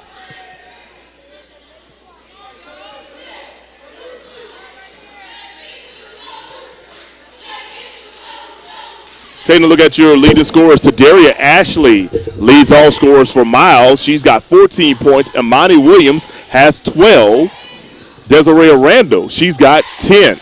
Here's Unique McKinney, squares up from the top of the free throw line, hits the front iron off the mark, but it's stolen by Unique McKinney. McKinney's got numbers. She'll get over to Janiyah Silas. Silas pulls up the three off the mark. Ball is going to be tipped around and back in the hands of Amaya Harris. Harris gets it over Unique McKinney. Now into the hands of Madison Lee. Lee tosses it back out to McKinney over in the corner. Here's Silas for three. She can't knock it down again. Rebound goes to Nelson. Here's Bowden. With the running jumper, it's off the mark. She gets the rebound, cannot grab the ball. Randall comes up with the rebound, and she's going to draw a foul. Looks like the foul is going to be on number 3. Actually, the foul is going to be on number 2, Zariel Jordan. 3 Badger players coming into the game now. That's going to be Ariel Thompson, and also it's going to be Tyasha Bostic, along with Ninette Polk. So some of the starters back into the game for Springhill College. Here's Amaya Harris over to Janiyah Silas. Silas is going to try another 3. It just won't fall for the freshman from Huntsville. Here on the other end, here's a wild shot that goes up by the Badgers. Rebound by Ariel Thompson, and Thompson gets it on the putback. That's her game right there. If they can either get her the ball in the paint or she gets the ball via rebound and putback, it's been good night in that situation. She now has 13 points for the Badgers as we've got a turnover on that possession, and the ball will go back over to Spring Hill.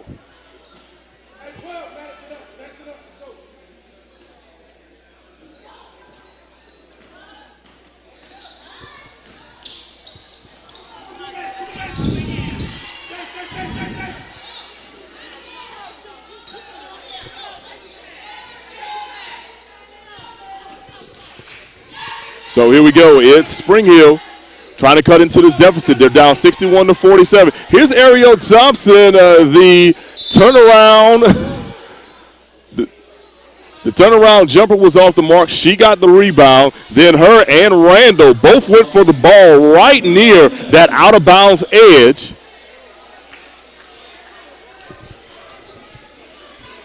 They do call jump ball, and the ball will go back over to Miles. Both young ladies getting up a little gimpy.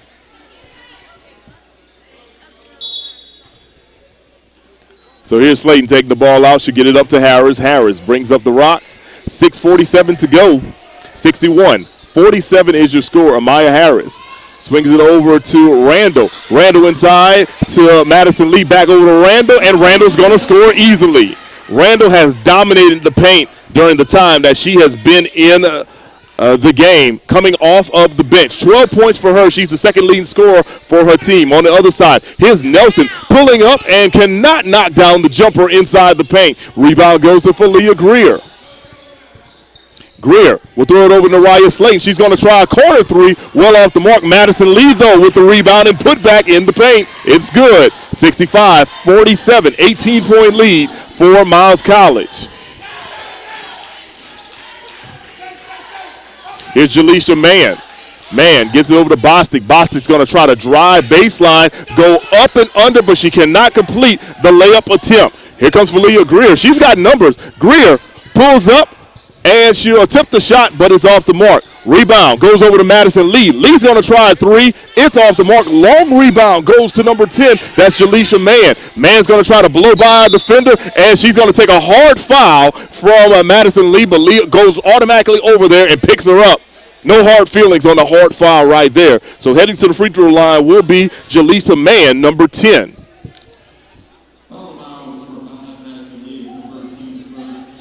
On the season, Mann is a 59% free throw shooter. Getting ready to check back into the game for Springhill College is Lindy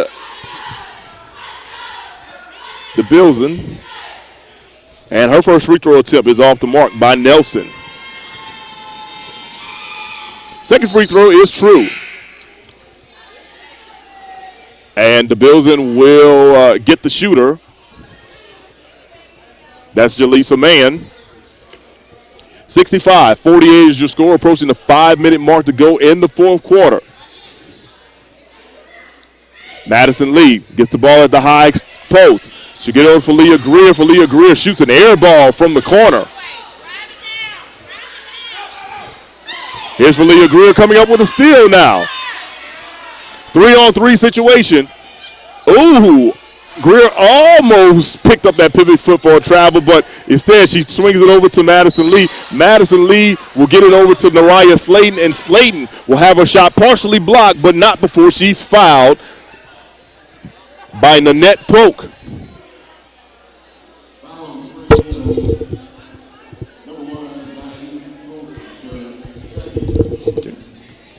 So at the free throw line now is Nariah Slayton. And Slayton knocks down that first free throw. 61% free throw shooter is Slayton.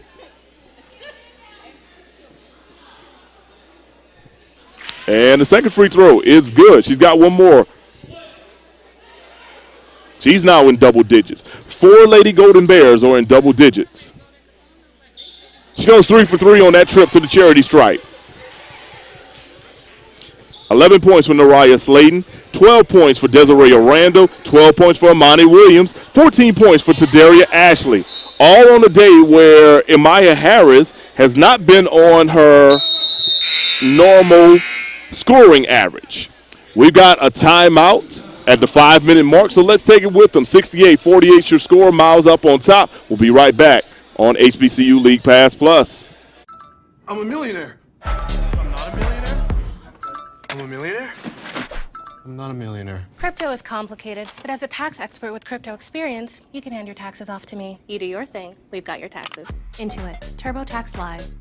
T. Madden and Associates is a sophisticated and experienced law firm located in your neighborhood. We're turning injury to cash. T. Madden and Associates obtained almost $2 million for my injury. They turned my injury to cash. Now, we can't guarantee how much your injury is worth, but we've recovered millions for our clients. Call T. Madden and Associates at 833-PAID-123. That's 833-PAID-123. Pizza Hut stuffed crust is the crust that made crust good. Topped and stuffed with over a half-pound of cheese. What are you so afraid of? Loving it? Original stuffed crust, just $12.99. Only from Pizza Hut. No one outpizzas the Hut.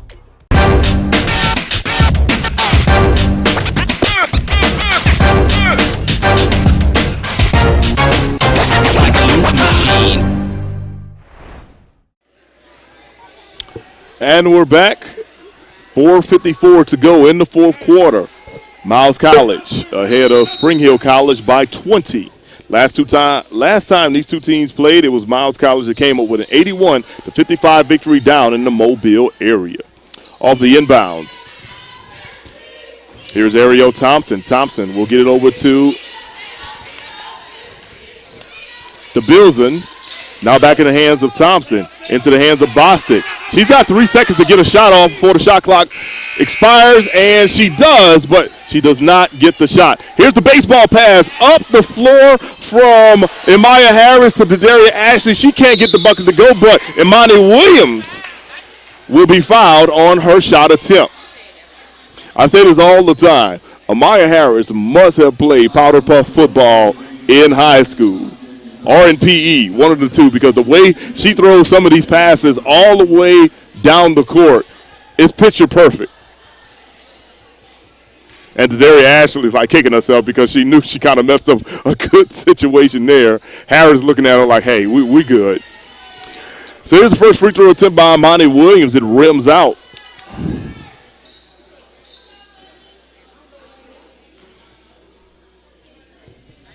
Second free throw attempt, up and good. 69-48 is your score. Lady Bears trying to improve to 13. Well, they're 13-6 on the season. They're trying to get their 14th win. Here's Bostic. Bostic misses the shot. Thompson tries to run down the rebound. It's going to go out of bounds. Last touch by the Badgers.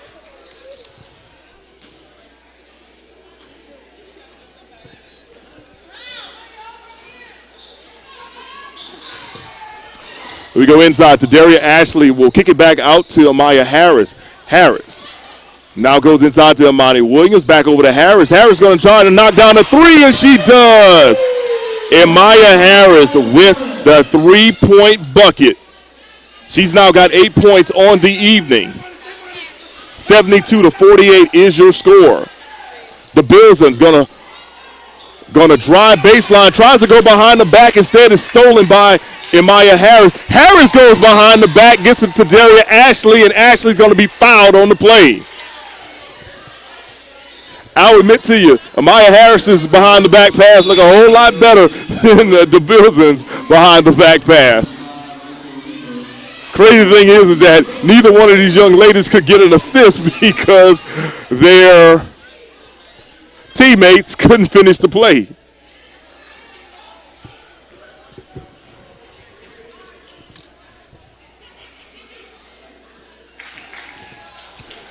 His first free throw attempt is up and good.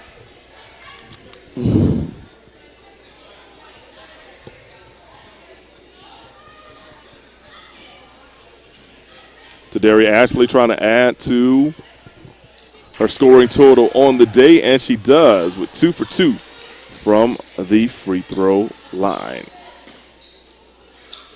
16 points now for Daria Ashley. The lead has been pushed out to 74-48. Here's Bostic trying to get around the defender. No doing. Reeser is going to try to drive. Her shot partially blocked by Imani Williams. Ball will remain with the Badgers. 11 seconds to go on the shot clock. We're approaching the 3-minute mark in this contest. Lady Bears trying to get their 14th win of the season and their 10th win in conference play. The Bilson throws it inside to Thompson. Thompson being guarded closely by Daria Ashley. She tries to get over to Polk. Polk cannot handle the rock. On the other end, Falia Greer misses the easy bucket. Ball will remain with Miles.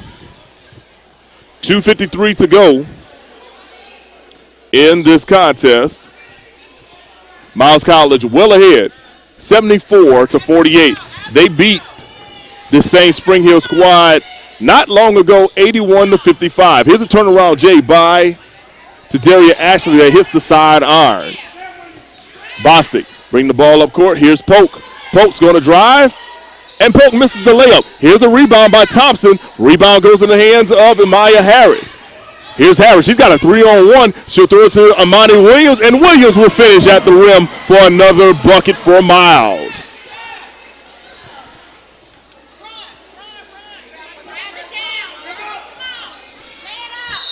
Here's the Bilson, and the Bilson is going to draw the foul and add insult to injury. The ball actually hit her in the head going down to the floor. Her teammates kind of got a little chuckle out of that. So the Bilson's going to take the ball out, throw it inside, and how about Harris? And Myria Harris getting the easy bucket because nobody was on her as she rolled off the pick and roll on the inbounds play. 76-50 is your score. Here's a three-point attempt from the corner by Tomisha Staten. Ball goes out of bounds. Coach Pete Asman starting to empty the bench now. Checking in the game is number 15, Jada Colley, freshman from out of Huntsville, Alabama, by way of Lee High School.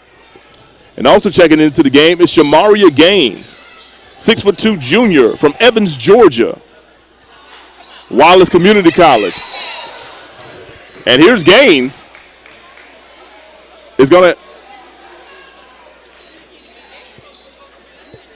Well, I thought they were going to call a defensive foul on that play, but actually they called something offensive, which was away from the ball.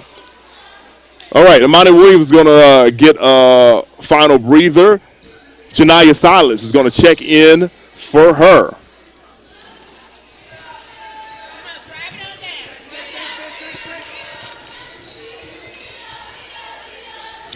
Jaleisha Mann gets it in the hands of Emiria Harris, being guarded closely by Staten.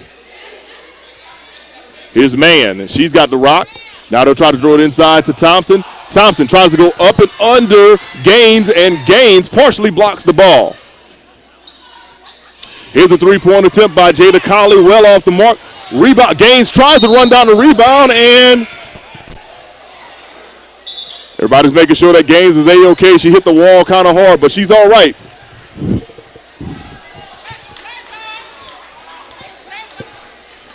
There's not a lot of room between the end of the bench and the wall where the cushioning is on the basket that Miles is shooting on right now. You heard a few oohs, but everybody's A-okay. Gaines got up without a scratch.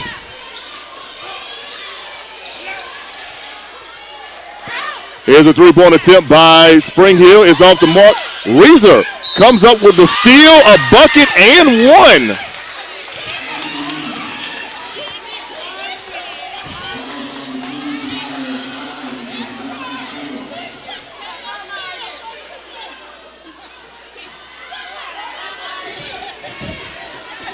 So here's Reeser at the free throw line.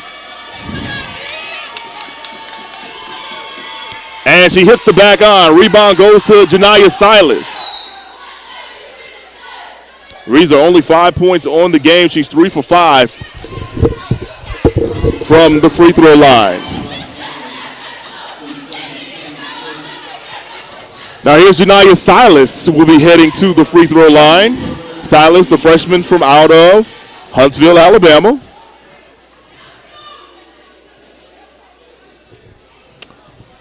According to the stats, these are her first free throw attempts of the entire season. She hits the back iron on the first one.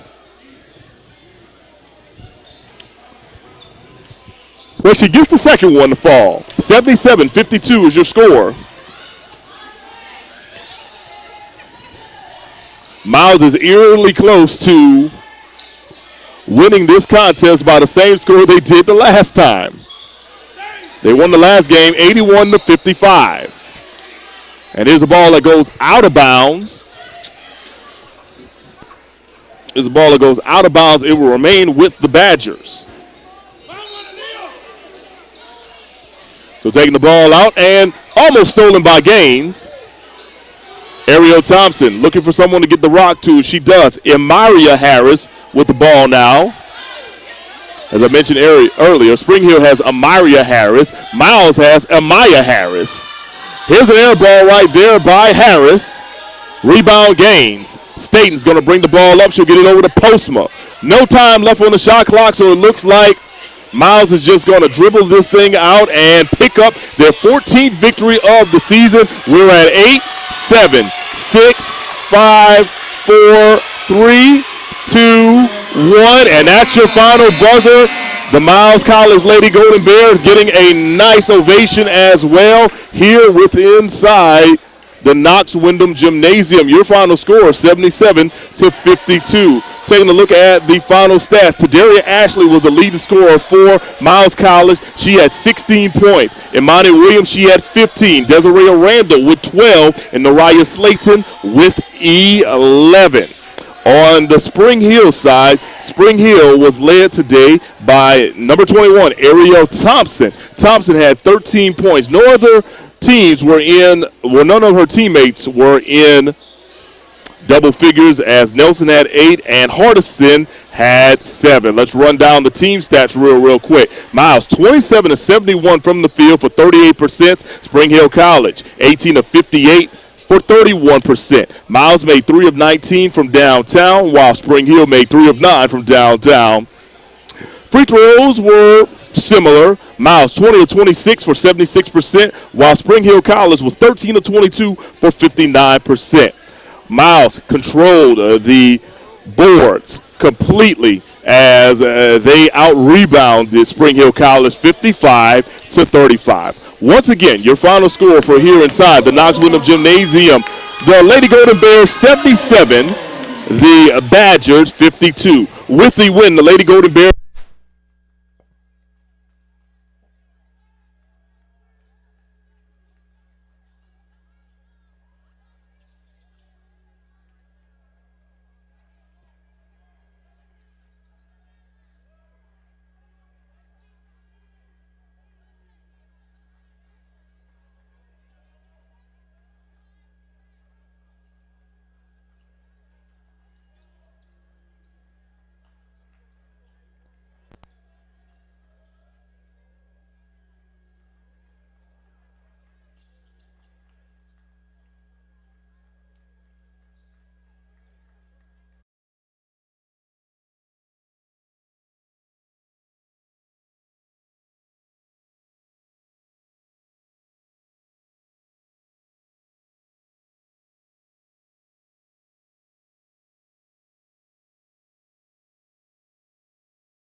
As I mentioned earlier, John, you're the executive director of the Celebration Bowl. Just curious, how does one become an executive director of the bowl? I mean, what are the qualifications? That's a good question because I still don't know the answer to that. It wasn't really something that I was pursuing. I was chief executive for 100 Black Women of Atlanta, and we actually ran a game, the Atlanta Football Classic, that featured Florida A&M and Tennessee State. Okay. And when ESPN was looking to launch the bowl game in Atlanta, they reached out to me through the commissioner at that time to have a meeting with them. Okay. And so the conversation sort of led to an offer to join ESPN. And I initially was a little hesitant, but just simply because I was enjoying what I was doing. But I enjoy building things, and I saw this really as a great opportunity to build something institutional for historically Black colleges and universities, HBCUs, and to work at putting us in a space where we aren't as it relates to being with the other bowl games. And although the Celebration Bowl was sort of a legacy of the Heritage Bowl, which was a legacy of the Pelican Bowl, that it was our desire to make sure we were able to institutionalize this in a way that 50 years from now, 100 years from now, that this game would be very, very viable and would certainly be functioning at a level beyond what anyone would imagine today. Absolutely. And so in 2015, that was the first year the Celebration Bowl was correct? Correct. Well, you said ESPN, so who pitched it to ESPN? Did ESPN come to somebody or someone actually pitched it to them? Dr. Dennis Thomas, who was the commissioner of the MEAC at that time, approached ESPN with the idea to get engaged with the bowl game. It wasn't called the Celebration Bowl at the time; they had no name because the Heritage Bowl, which preceded that, had actually gone defunct. I think it was back in 1999, around that time, and so pitched the idea to ESPN, and it actually took 10 years after that for the MEAC chancellors and presidents to vote to approve giving up the automatic qualifier to go to the playoffs and actually go to the bowl game. So initially, again, it was his idea to pitch it to them, but as I tell people, there's a lot of great ideas out there that are in file cabinets and a lot, some in the trash heap, but because it takes three things to actually put something together. It takes an idea, then it takes someone to finance it, then it takes someone to build it. So it's a three-phase. So certainly applaud Dr. Thomas for the idea. And I applaud, ESPN stepping up and saying, hey, we have to finance this. And then, we were fortunate that we were able to come in with our team and actually build it. And so that's why we have what we have today. That's awesome. The first time that I actually came to the Celebration Bowl was in 2019, and She Say Sports was just taking off, and I was working with BJ Jones and Charles Bishop. They were showing me the ropes, and I was trying to get on Radio Row. I couldn't get there. Something was going on that they stopped it or whatever, but I was amazed at how it was just like, for us, I had never seen that before. And it was a beautiful thing. And you guys have done an amazing job, truly an amazing job. Absolutely. So John, how does the Celebration Bowl continue to stay nimble in the era of television market share and ever-changing landscape? Simply put, how do fans define what is the growth of the Celebration Bowl? That's a very good question. I like to, I always begin with the end in mind when I'm looking at anything. And the ultimate goal for us was to build a Super Bowl. to build our Super Bowl.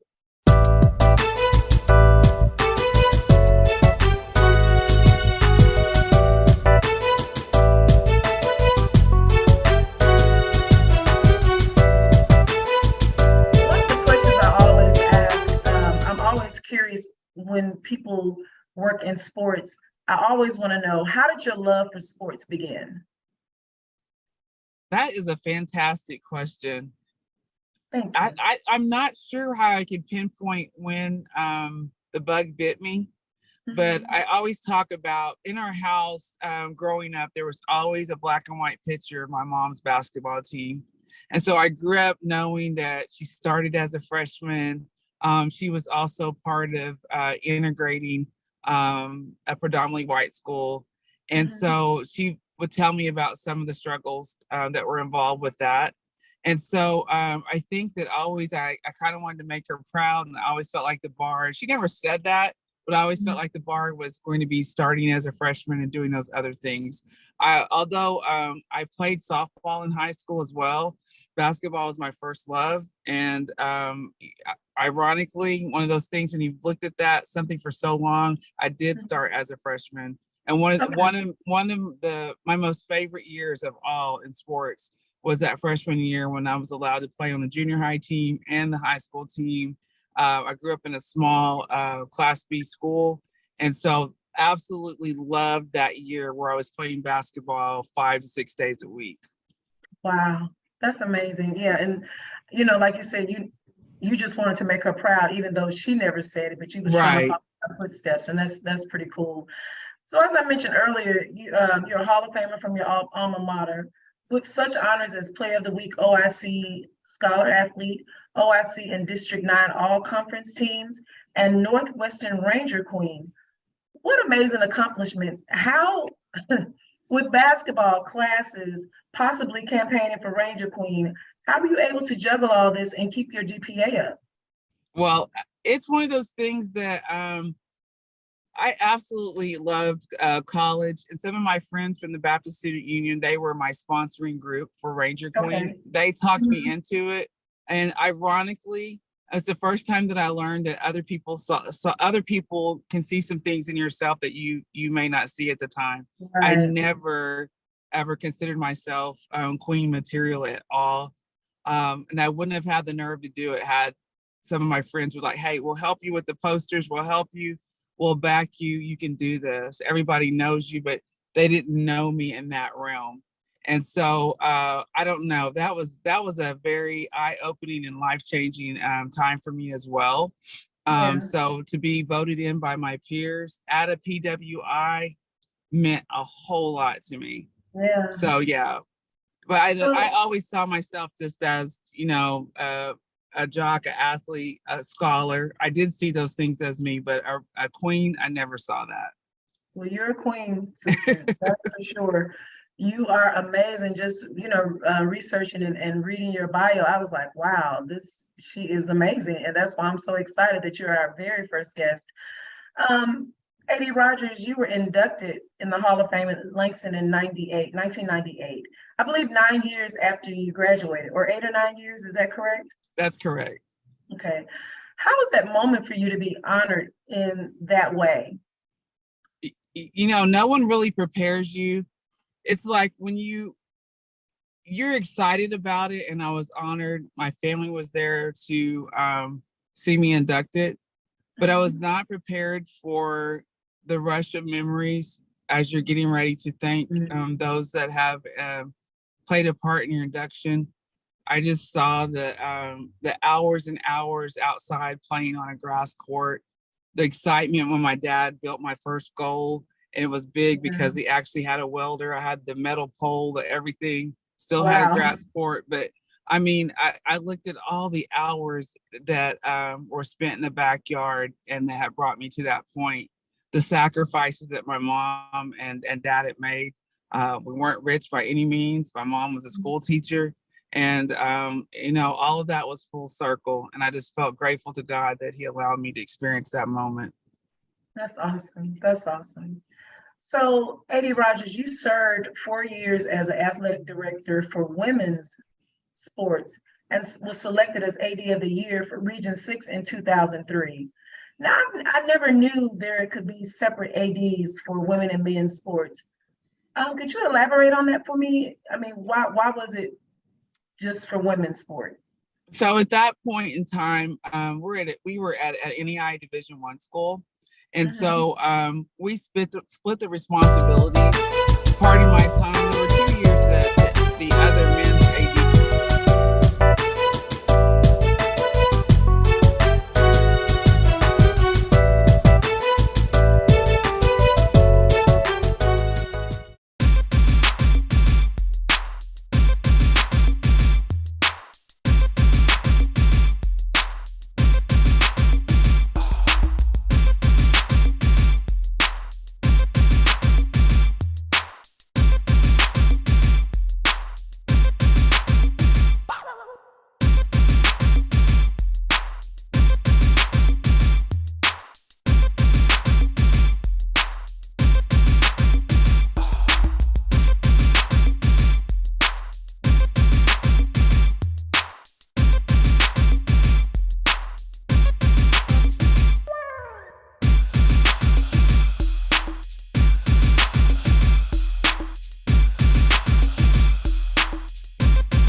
I'm on.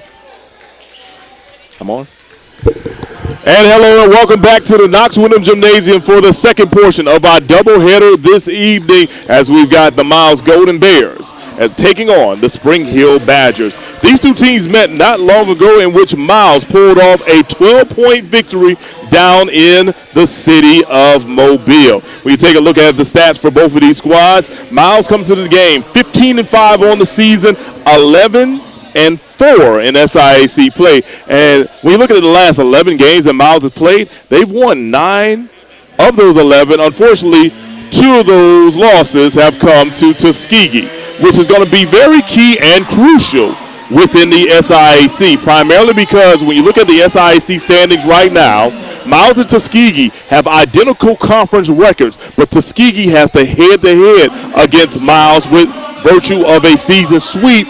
Plus, Lemoyne Owen is a half game behind both of those teams at 10-4. So, crucial game tonight for Coach Fred Watson and company as they take on Springhill, the Badgers. Now, taking a look at what's going on with the Badgers, they are 7-12 on the year, 4-10 in SIAC play. When they last faced Miles, they could not protect the home court. They fell 77-65. Taking a look at some of the top key stat men for these two teams. First, we'll start off with the visitors. Tana Copa. He averages 19.4 points per contest for Springhill College. He'll be wearing number 10. Also, Borrell Kambamba. He averages 18.4 points. He wears number 24 for Springhill. And the third leading scorer is Stephen Lyles. He's got 12.3 points per contest. So, should be an interesting evening there. On the other side, you know the deal. The offense runs through one and only Rodney Battle. Rodney Battle still leading the Miles Golden Bears scoring attack with 17.2 points per game. He's one of the top scorers in the SIAC. Makai Vassell, 8.5. Eddie Smith has now upped his average to 8.3. So getting ready for an exciting game between the Badgers and the Golden Bears. As we mentioned, the Golden Bears pulled off a 12-point victory about a week ago down in the Mobile area. When it comes to offense, Miles averages about 63.9 points per game, and they're giving up 59.4 points per game. On the other side, Springhill averaging 73 points per game, but they're giving up 72.3 points per game. The opening tip is controlled by Miles, and we've got a whistle on the play. Looks like we've got to get a shot clock situated. And we totally understand how that can be. Near the end of our broadcast for the women's game, the actual scorers table had a slight malfunction with electricity, so we actually may have went off for the women's game near the end. And I think they're just trying to, fix the kinks out with what's going on for both of the game clock and shot clock. And, of course, you're watching BCSN. Also, you're watching online on HBCU League Pass Plus. I appreciate you for tuning in. Mo Carter doing the thing solo tonight.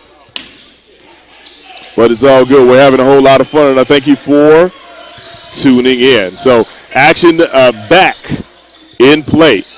And we got a ball that gets knocked out of bounds. Last touch by the Golden Bears. So, Spring Hill will take over. Golden Bears wearing the all-white with gold numbers and purple lettering that says Miles. For Spring Hill, they've got all black with purple numerals, white lining, and a gray stripe going down the side. Here's the first shot attempt by Copa. Hits the front iron, rebound goes back over to Miles College. On the other end, Makai Vassell. Actually, that is Mikael Carter pulls up for three. His three is off the mark. Ball goes out of bounds, air ball. So Spring Hill will get the ball right back. No score, person the 19-minute mark in the first minute of this contest.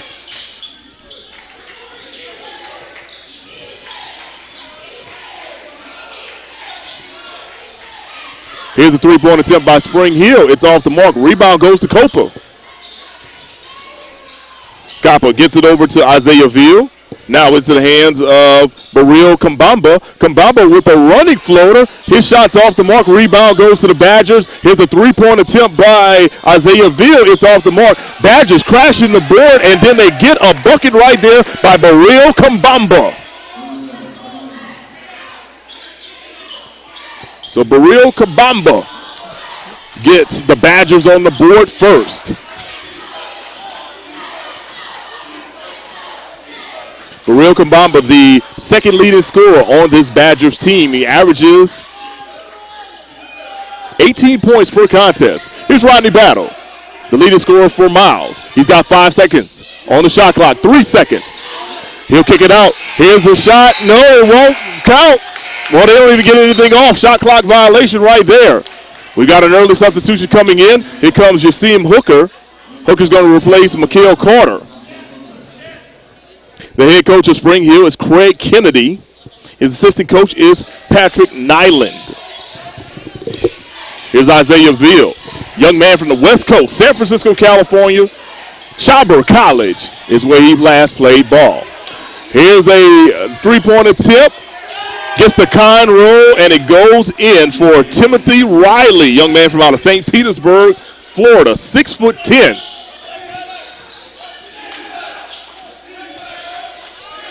(5-0). Spring Hill out on top. Here's Eddie Smith running the offense now. Eddie Smith wants to go inside to Lottie.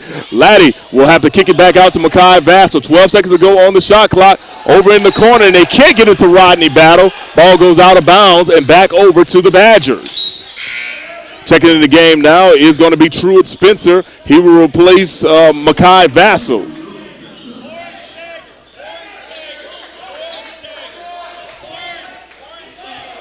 As we mentioned, Craig Kennedy is the head coach of the Badgers. This year they're 7-12 on the season, 4-10 in SIAC play. Here's Timothy Riley, and Riley throws it away. Ball goes back over to Miles College. Miles will be looking to get on the scoreboard for the first time. A little half-court pressure coming up. Full-court pressure now to get over to Yasim Vassell. Yasim Hooker gets the ball up. He gets it over to Eddie Smith. Smith's going to drive by everyone. Goes off glass and scores. Eddie Smith gets Miles on the board first. Well, their first points of the game. 5-2 they trail the Badgers of Spring Hill College from out of Mobile, Alabama. And we're going to have a foul on the floor. Looks like they're going to get Eddie Smith for his first foul.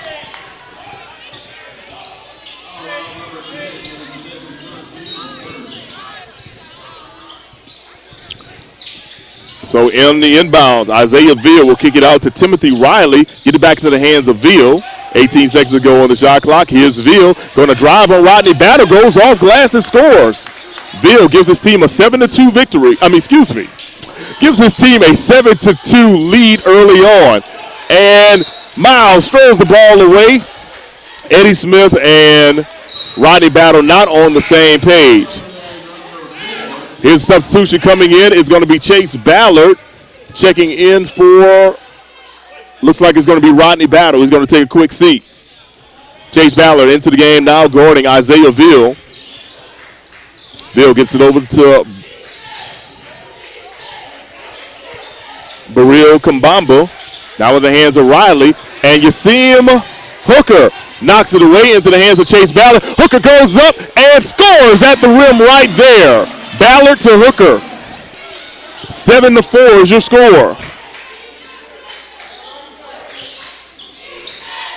Here's Veal, the step up, the pull up, and the jumper is good. 9-4.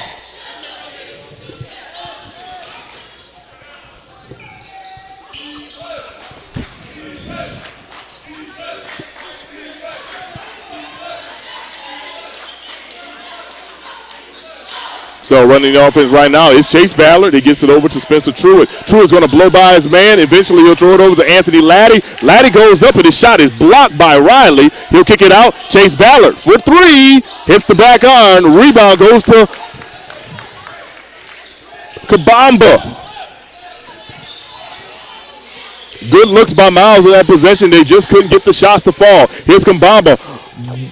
Blowing by, you see him Hooker, but his shot is off the mark. Now into the hands of Chase Ballard. Here's Ballard. He's going to slow some things up. He'll kick it over to Eddie Smith. Eddie Smith goes between the leg, pulls up, hits the jumper.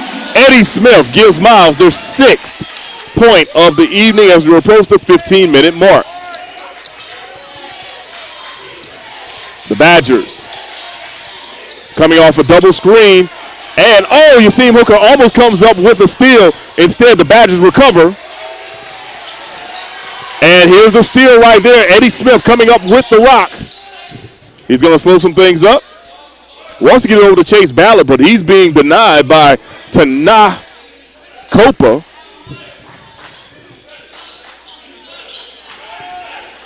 Here's Eddie Smith coming off a double screen, off a screen from Lottie and from Hooker.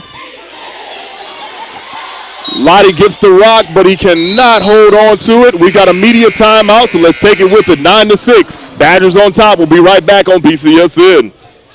People think unusual circumstances means complicated taxes. But for a TurboTax Live expert like me, it just makes things interesting. So, give us everything you've got. What if I'm a professional gamer with a ton of expenses? If they help drive views, let's talk deductions. What if I'm in a state with no income tax, but my survival videos are viewed in 38 countries? I can help. And if this is a business dinner, save those jerky receipts. An interesting life can mean an even greater refund. You do your thing. We've got your taxes. Intuit TurboTax Live.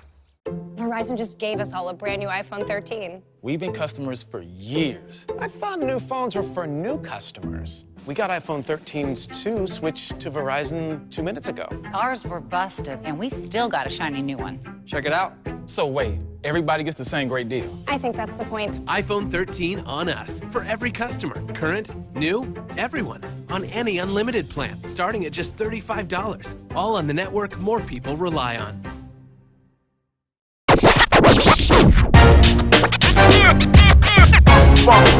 It's like a loot machine. All around town, people trying to get down.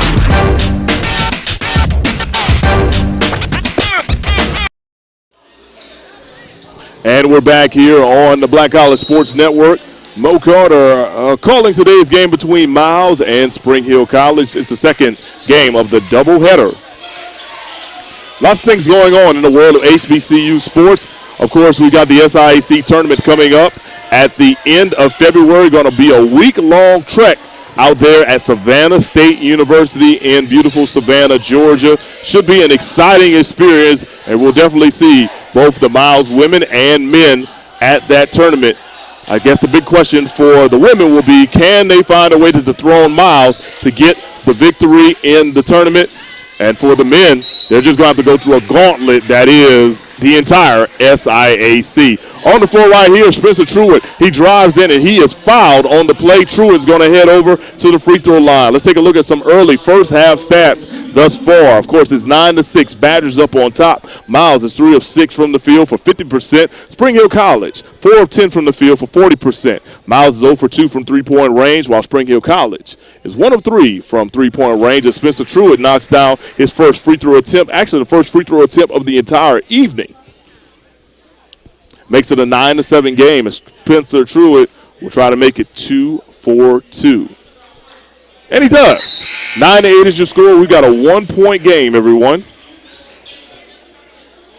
Truitt on the year, 76% free throw shooter for Coach Watson and the Golden Bears. Bringing the ball up court once again is going to be Isaiah Veal. Veal driving on his man, and he's going to draw the foul. Truitt Spencer's going to be called for the foul on that play. So heading to the line is the other number 2, and that's going to be Isaiah Veal. On the season, Veal is a 51% free throw shooter. First free throw is true.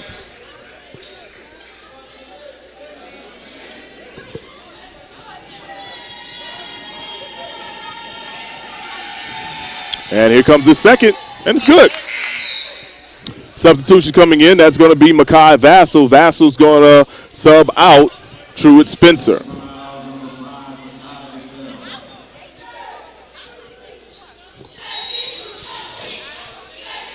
Makai Vassell trying to get the ball in, and he does. And immediately, Miles gets double teamed, but they're able to somewhat break this press, and they officially do right here. Corey Trotter's got the ball. Here's Chase Ballard. He'll throw it over to Anthony Laddie, and Laddie gets the ball knocked out of his hands as he was going up for a shot. Now in transition is going to be Springhill College. Here's Veal in the corner. He'll pull up for 3, hits the front iron, rebound, goes to Makai Vassell.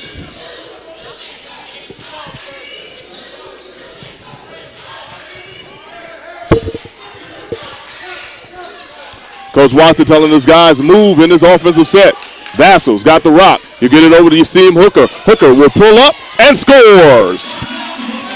Yasim Hooker ties his ball game up at 11 apiece.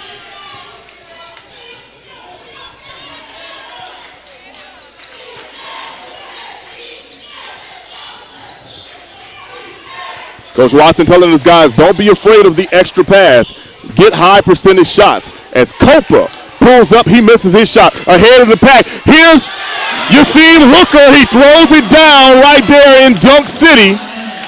Hooker now with back-to-back buckets. And he gives his team a 12-11 lead. Under the goal, Corey Trotter contests the shots of Kabamba, and eventually the ball gets knocked out of bounds.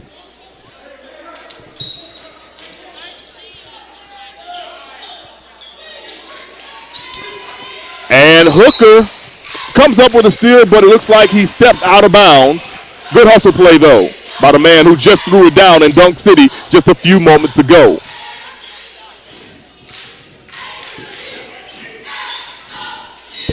We tell you this, you see him, Hooker, he's a high riser for sure. And he showed it on that previous offensive possession. Here's Bo Barber into the game now. Young man from right around the Birmingham area by way of Mountain Brook. There's a turnaround floater by number 12. That's Timothy Riley. Hits the front iron and off the mark. Rebound goes to Corey Trotter. Trotter gets it over to Chase Ballard. Ballard will pull up from the free throw line and misses the jumper. Couldn't get the kind roll from the basketball. Here's Veal. Gets it over to Na Copa.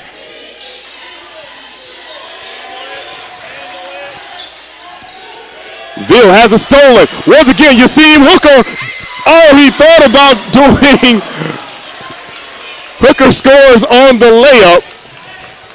Hooker thought about cocking it back for a large jam, but he just went with the safe bucket right there.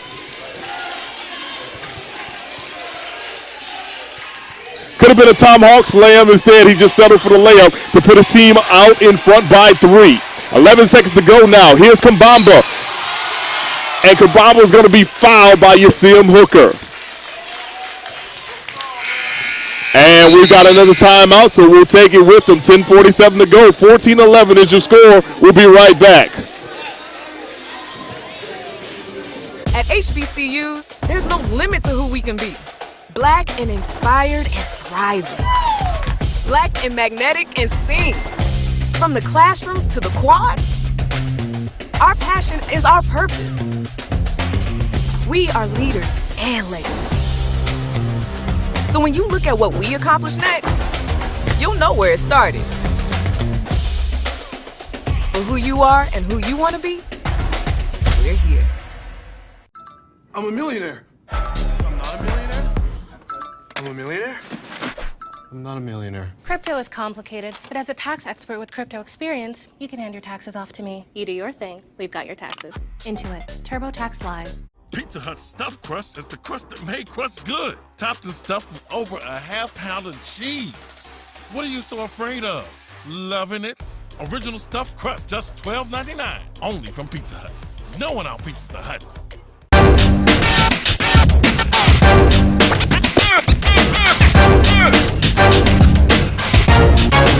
It's like a loop machine.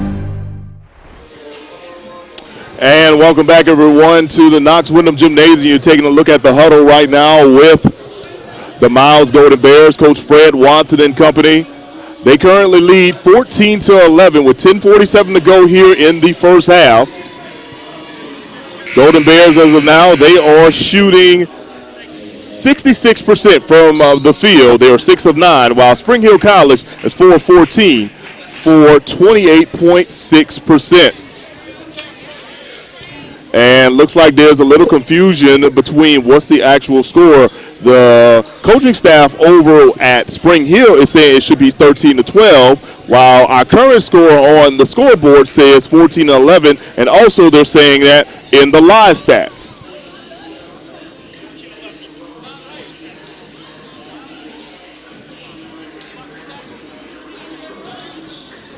All right, so after a quick discussion, the official and coaches see that it is 14-11, so that's what we're going to go with. 14-11 is your score as we come out the media timeout. Bo Barber, the young man from right down the road in Mountain Brook. He's got the rock, and we've got a whistle away from the ball, and it's going to result in a turnover. Stephen Lyles is going to be called for offensive foul. So Miles now has the rock. Chase Ballard is going to try to break the break the defensive pressure on this full court press, and he cannot. 10-second violation.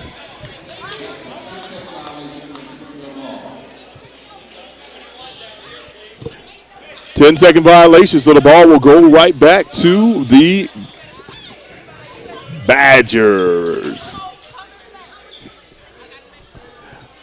10:27 to go. Bo Barber's going to take the ball out. He will get it over to Na Copa.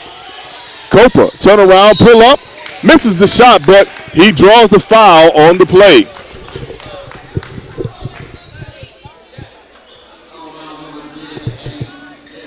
Eddie Smith is called for the foul.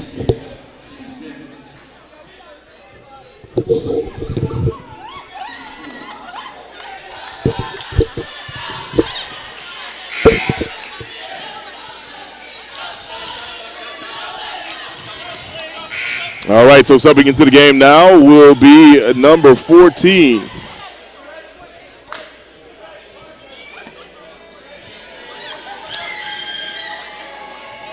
Georgios Kostakos, as Copa knocks down the free throw on that possession, and he makes it a 1-point game.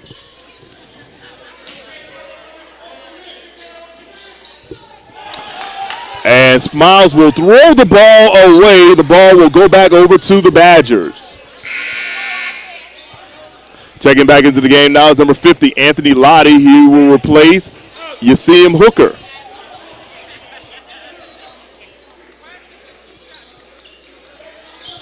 So taking the ball out under the basket will be Bo Barber.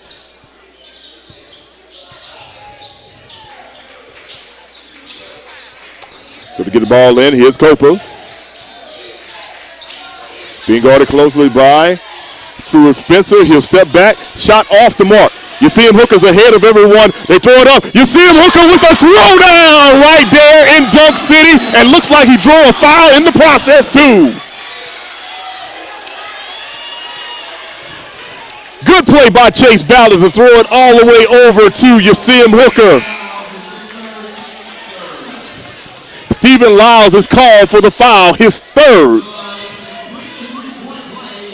What a play by Yasim Hooker. And shout out to Chase Ballard too for throwing it up.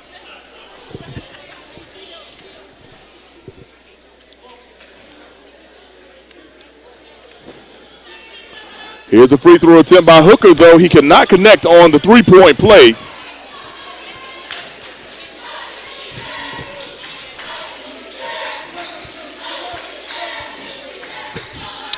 So your score remains 16-13. Here's Copper. He'll throw it over to Georgius. Into the hands of Bo Barber. Barber with 8 seconds to go on the shot clock. Trying to get away from his man. Instead, Barber will drive in. Misses on the floater. Rebound goes to Kabamba, and Kabamba goes to the lane. Can't score, but then there's a tip-in right there. Looks like they'll give credit to Giannotis. Giannis Giannotis. Young man from out of Greece on the tip-in.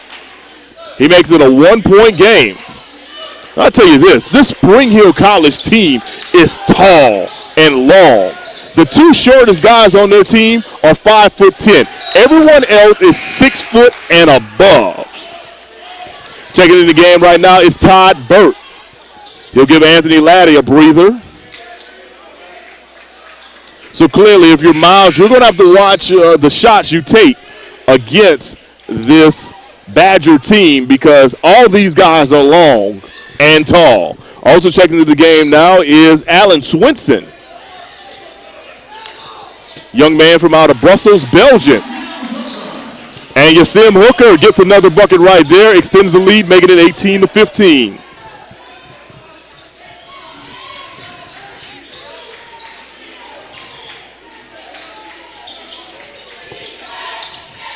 Here's Bo Barber, goes it over to Kabamba, into the hands of Copper. Copper will pull up for three, off the mark. Rebound goes to Yasim Hooker.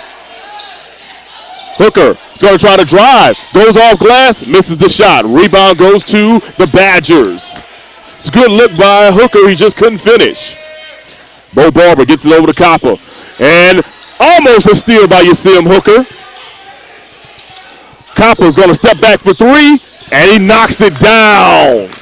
He ties the ball game up at 18 apiece.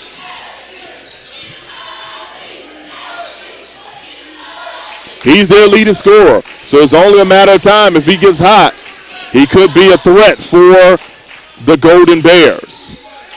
Here's Yasim Hooker. He's got the rock on the baseline. Kick it out to Todd Burt. Burt will pull up from the free throw line and knocks it down. 20-18 is your score.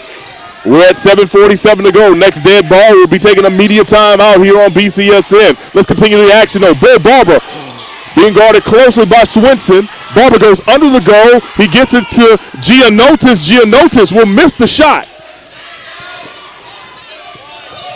Alan Swinson now bringing the rock up. Here's Swinson.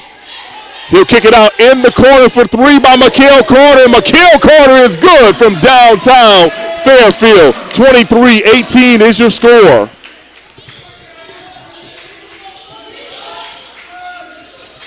Here's Copper. Into the hands of Kabamba. And here's a shot attempt by Kabamba, and it's up and it's good. Young man from out of Clearwater, Florida, redshirt sophomore, 6'7" forward. And now he's putting the defensive moves on Swinson. Swinson's got to give it up. Now they go inside the tie. Burt across. Here's Swinson. He'll pull up for three. Missed shot. Swinson goes after his own rebound. It gets knocked out of his hands and out of bounds. So possession will remain with Miles. We got another timeout. Let's take it with them. 23-20 is your score. We'll be right back on HBCU League Pass Plus.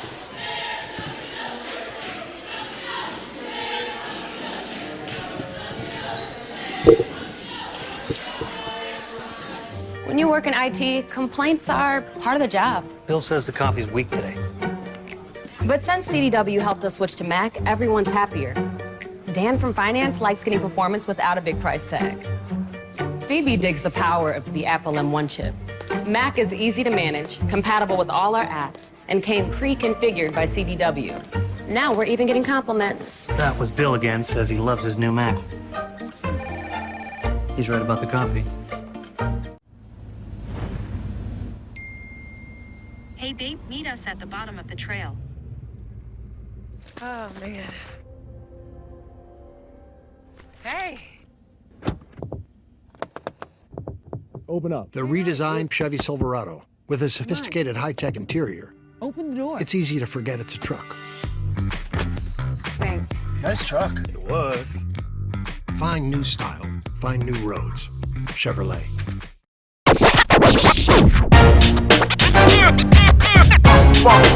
It's like a loot machine. All around town, people trying to get down. And we're back. You're taking a look at the Knox Witham Gymnasium, the location for today's game between Miles College and Springhill College. Right now, the Golden Bears, they've got a 23-20 lead on the Badgers, young men from out of the southern part of Alabama. Here comes Todd Burt. He'll get it over to Truett Spencer. Spencer's going to drive baseline inside to Makai Vassell. Easy bucket right there. Makes it 25-20. 6:24 to go. Bo Barber running the offense. Being guarded closely by Chase Ballard. Barber trying to get separation. 15 seconds to go on the shot clock. Barber's going to drive through the lane, but misses the layup. Tip up a tip was no good. There's a scramble for the ball. Last touch, though, by Miles. It will remain with the Badgers.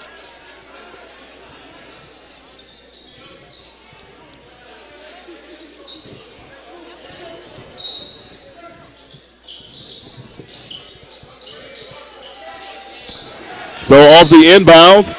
And how about this? Mikael Vassell coming up with the tip off the hands of Kabamba, and it'll be Miles' ball. Heads up play.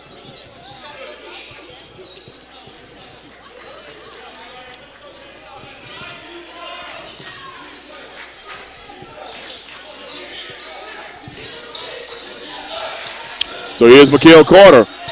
Carter gets it over to Todd Burt. Burt trying to put the moves on Kabamba. Instead, he will get it over to Vassell. Vassell shot well off the mark. Rebound goes to the Badgers. Into the hands of Giannotis. Back over to Kabamba. Here's a three-point attempt from the corner by the Badgers. It's up and it is good. Giannis Giannotis.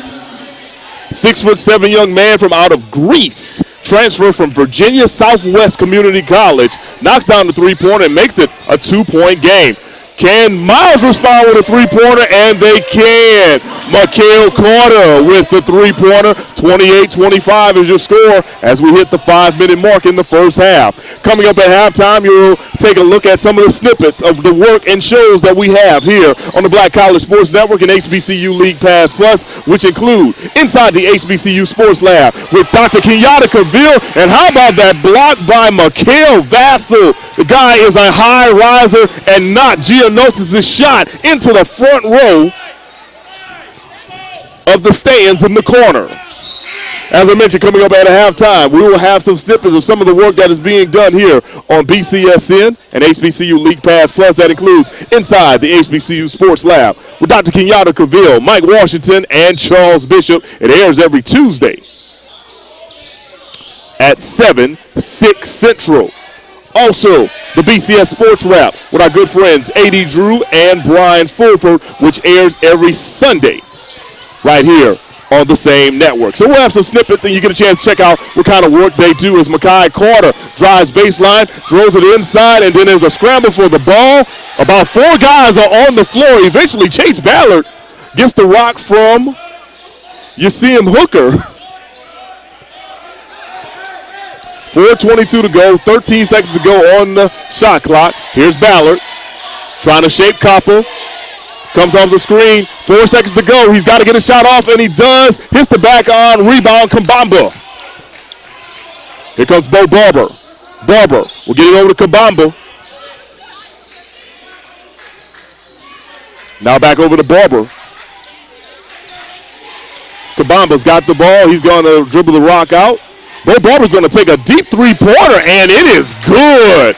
Barber from downtown with the bucket right there.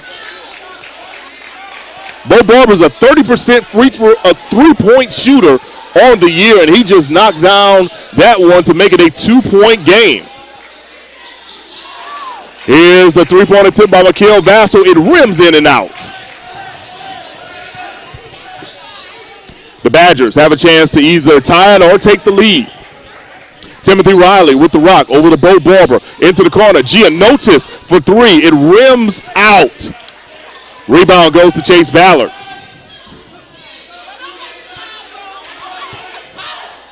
Chase Ballard running the offense, being guarded closely by Bo Barber. Off the screen from Anthony Laddie. Laddie wanted the pick and roll, could not get it to go. Instead, they'll get it over to Yasim Hooker. We'll swing it over to Hooker once again. Hooker squares up his man, tries to go inside. He's going to kick it out. Mikael Carter, good from downtown Fairfield. Another three-pointer for the young man with a pretty good last name. 31-26 is your score.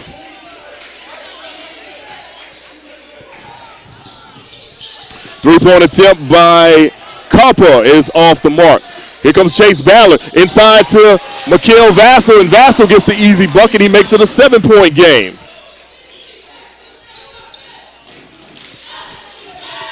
.220 to go in the first half, and we're going to have a timeout on the floor, so let's take it with them. 33-17 is your score. Golden Bears on top. We'll be right back on BCSN. I'm a millionaire. I'm not a millionaire. I'm a millionaire. I'm not a millionaire. Crypto is complicated, but as a tax expert with crypto experience, you can hand your taxes off to me. You do your thing. We've got your taxes. Intuit. TurboTax Live. T. Madden & Associates is a sophisticated and experienced law firm located in your neighborhood. We're turning injury to cash. T. Madden and Associates obtained almost $2 million for my injury. They turned my injury to cash. Now, we can't guarantee how much your injury is worth, but we've recovered millions for our clients. Call T. Madden & Associates at 833-PAID-123. That's 833-PAID-123. Pizza Hut stuffed crust is the crust that made crust good. Topped and stuffed with over a half-pound of cheese. What are you so afraid of? Loving it? Original stuffed crust, just $12.99. Only from Pizza Hut. No one out-pizzas the Hut.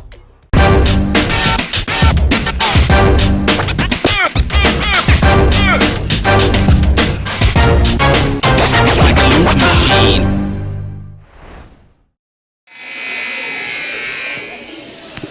All right, everyone, welcome back to the Knox Windham Gymnasium. We are live in Fairfield, Alabama. Miles College on top of the Badgers from Springhill College. 33-26 is your score. Mo Carter here on the broadcast, solo this evening, but thanking you for joining us on this live broadcast.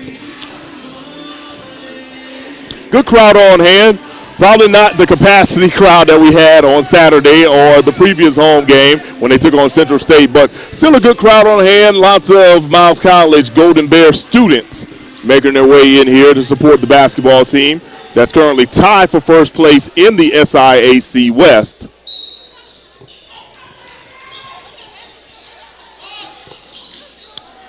So here we go. Bo Barber with the rock. 2:15 to go. He'll get it over to Copper.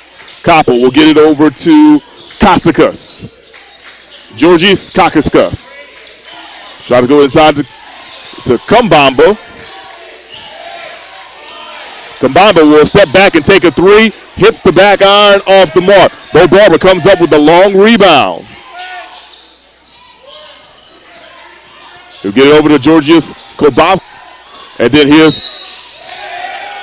And how about that? Tanaka gets the bucket and one.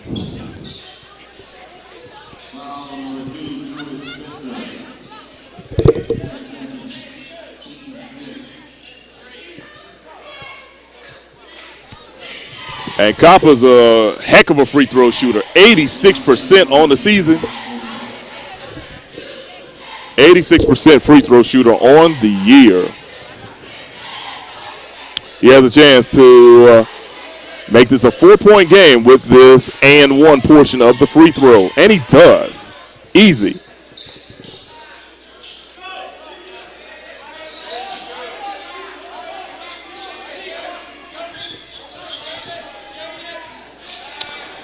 .139 to go in the half. Miles College on top, 33-29.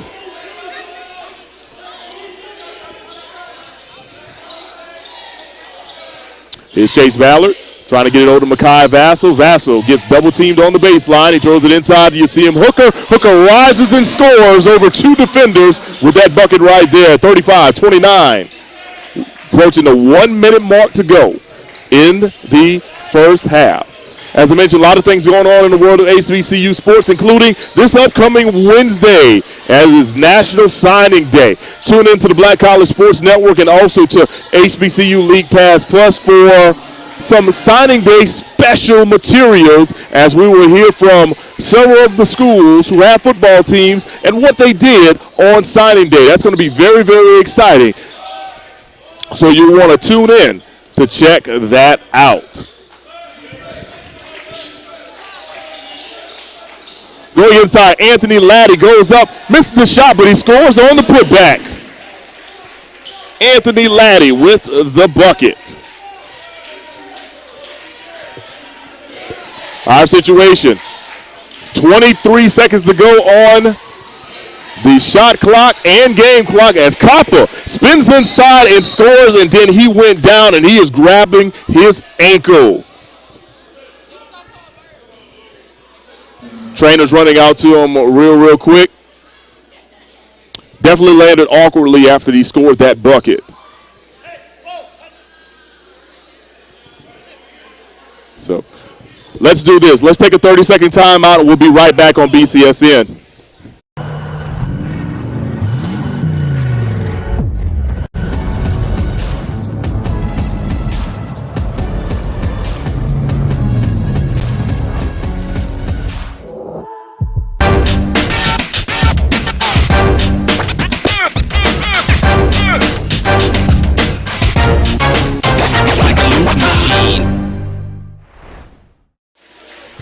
And welcome back, everyone. You're taking a look at Tanaka.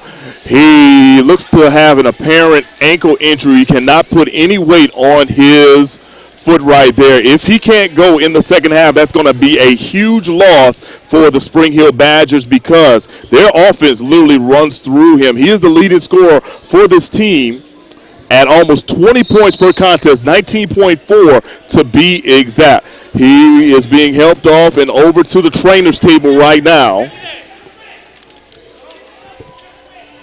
So, as always, we want to wish any and everyone who deals with any type of injury the best in the situation from a recovery standpoint. You always hate to see injuries,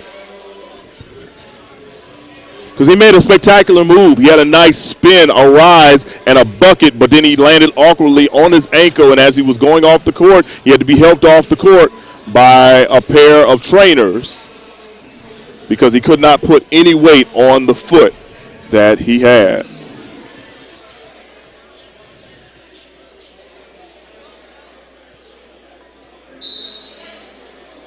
All right, play is back in session here inside of Knox Windham Gymnasium. 37-31 is your score. Miles College out in front. Chase Ballard bringing the ball up court, being guarded by Bo Barber. 10 seconds to go. Let's see what Chase is going to do. Double screen. Chase, he will kick it out in the corner. Here's a three-point attempt. Off the mark. Rebound. Goes back to Mekhi Vassell. He makes the bucket, but they're saying it was after the buzzer went off. So no basket at the buzzer. So at the half, your score, 31 for Miles. 37 for Miles. 31 for Spring Hill. Let's run you down some first half stats real quick from a team stat perspective. Miles College, 16 of 27 from the floor, 59.3%. Spring Hill College, 11 of 33 from the floor, 33.3%.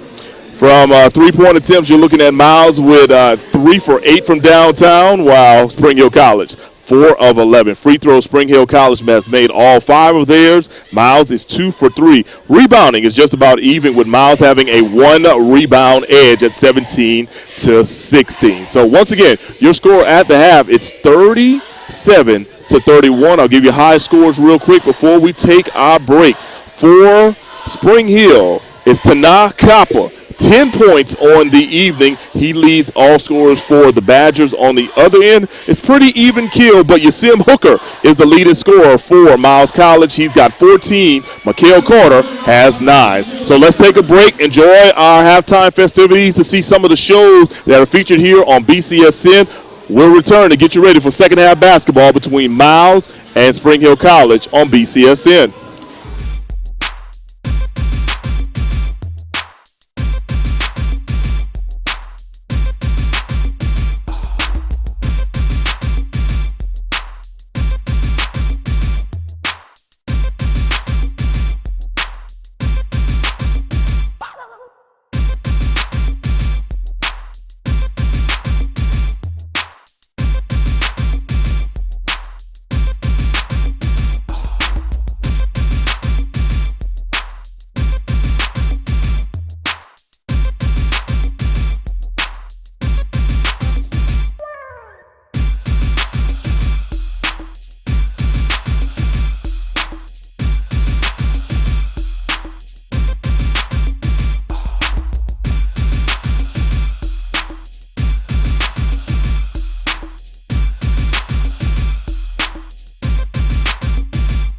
Let's move on to number 2, Howard Bison. Yeah, those Howard Bison are back to play for basketball. They're one of the hottest teams out there also, with 5 wins, sitting at straight wins, if you would, 12 and 10, 4 and 1. Had a major upset at Norfolk State last week, and they continue to roll. 3 first place votes, 98. They move up 4 spots from number 5 in terms of what's going on this past weekend. So I wanted to make sure you understood that in terms of what took place there. In terms of some of these key matchups. When you look at Morgan State, they lost to Howard, that is sitting at number 2. I wanted to make sure people realize that. 88 to 56. Now, Morgan State did bounce back and defeat Norfolk State in one way. They pretty much dropped Norfolk State outside of the polls, just to give you some indication there. But guess who's number 1? Maryland Eastern Shore. Hawks, we had heard about this program so long, and they rocking and rolling quietly getting it done. They're sitting at 10 and 8, 4 and 1, and they got 4 first place votes, not ranked, and jump in the polls all the way to number 1 with 111 points. They take down Central on the road 59 to 58, and that is after they bounce back and they take down South Carolina State on the road 76 to 60. Their previous loss in terms in conference play was their first game in conference when they lost to Norfolk State 57 to 46, but they've run it off since there. They defeated Howard 82 to 73. Delaware State 68 to 66. Maryland, South Carolina State 76 to 70, and just defeated North Carolina Central 59 to 58, as I said. 4 and 1 in conference play. That's your new number 1. Take it and leave it. I'm going with you, AD Drew. Woo! I told you I had something fire. I want to see what you say about this one. Get your calculator out. Where's your computer?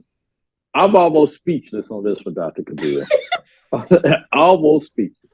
First of all, you did pause, so you were speechless for a minute. I got you. Yeah. I like it. Yeah, that was a very pregnant pause. That was a 9-month pregnant pause right there. There was no creamies on that. Yeah. First of all, damn you, Alcorn State. And great run that you have had in this flag.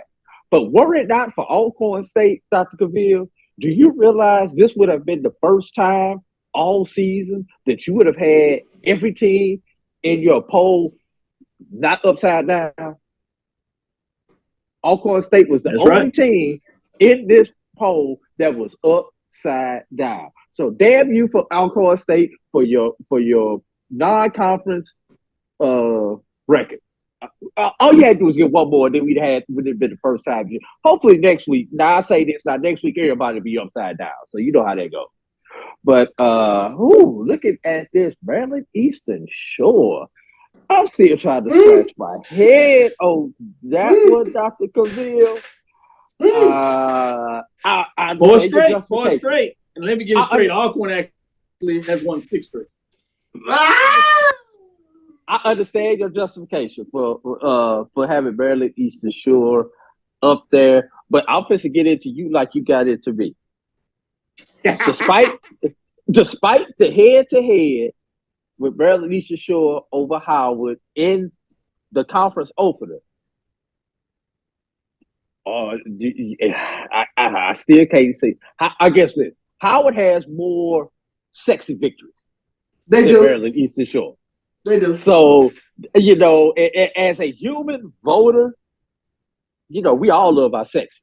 So that's the that's why I would have had to go with Howard over Maryland Eastern Shore.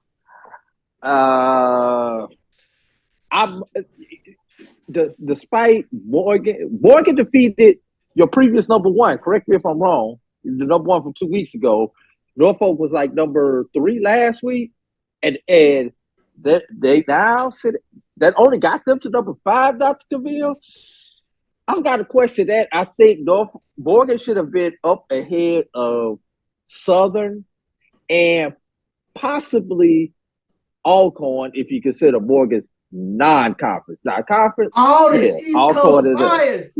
I'm not doing East Coast bias. I'm really not trying to get an East Coast bias. I'm just you asked my opinion. I'm giving my opinion. I'm just throwing out things. If I would have put pen to paper or finger to keyboard, Dr. This really has thrown him off. I am glad I did not see this before I put this on the screen. That's all I'm gonna say. Go ahead, y'all. The great Davey Whitney is looking down right now, shaking his head. The Wiz is shaking his head. Alcorn has won 6 in a row. 6 in a row since that early elbow to Jackson State. Landon Bussey is not had. Dominic Bruton is somewhere shooting threes right now. I'm telling you, this Alcorn State team, this is a tough team. Landon Bussey got him. He got them in the right direction. They're trending upward. That was a shocker, the way they started off swag play with the loss of Jackson State. But I tell you what, we're talking about Howard being one of the hottest teams out there. They won 4 in a row, but Alcorn sitting over there, they won 6 straight. This is a good basketball team that will lock you up on the defensive side of the ball. They play tough man-to-man defense. So I really like this Alcorn State basketball team. The one that really opened my eye this past weekend, Howard destroying Morgan State. That was, golly, I did not see that coming. Yeah. When you talk about beating a team and then Morgan State flipping that back around and beating Norfolk State last night on ESPN2, it said a lot to me about this Howard basketball team. But I probably still would have had Alcorn in front of him, despite the upside down overall record. I did want to talk a little bit about bowls, and people have asked questions about the Celebration Bowl in terms of the payout. What does that look like? Just to give you updates there, you're talking about $1.2 million payout in terms of the bowls that go to the conference. A percentage of that goes to the institution, depending on the split. 75-25 for the SWAC, 70-30 in terms of the MEAC, or that was the last percentage breakdown in terms of what that looks like. But I want to do a little comparison so you get a chance of what does that look like. Obviously, you have the major bowls, and you've seen what they do as they off the chart in terms of the New Year's Six, $14 million, significant type of money. But you see how long they've been in the business for the Rose Bowl, going back 100 years in terms of what they do there and how they're tied into the CFP and how they have really engulfed all that money. But if you look at some of the other bowls out there, there was an article that talked about the Quick Lane Bowl, really focusing on New Mexico State, which it was encouraging fans to purchase tickets. And it wasn't so much about purchasing tickets. Obviously, you want to support your team. But a lot of it would maybe be at the distance that a lot of fans wouldn't necessarily travel for a 6-6 Aggies team that was playing a 6-6 Bowling Green Falcons team, if you would, coming out of the MAC all the way in Detroit. So they were asking fans to support the team that did make a bowl and purchase tickets so they could donate them to Detroit area youth. That's a great thing for the youth to get a chance to get out and see some college football. But I wanted to get into some of the money. When you talk about this particular matchup, when you see what was going on here, 3 things to know about the Bowling Green as they entering into at that time the Quick Lane Bowl, which was this past week, if you would, a week ago, I should say. The university closed travel, cost them $400,000 travel to Detroit. When you talk about the Celebration Bowl, one thing is unique. You heard last year they got the deal with Delta, actually flew the teams in there to Atlanta, and that was at no cost to the teams.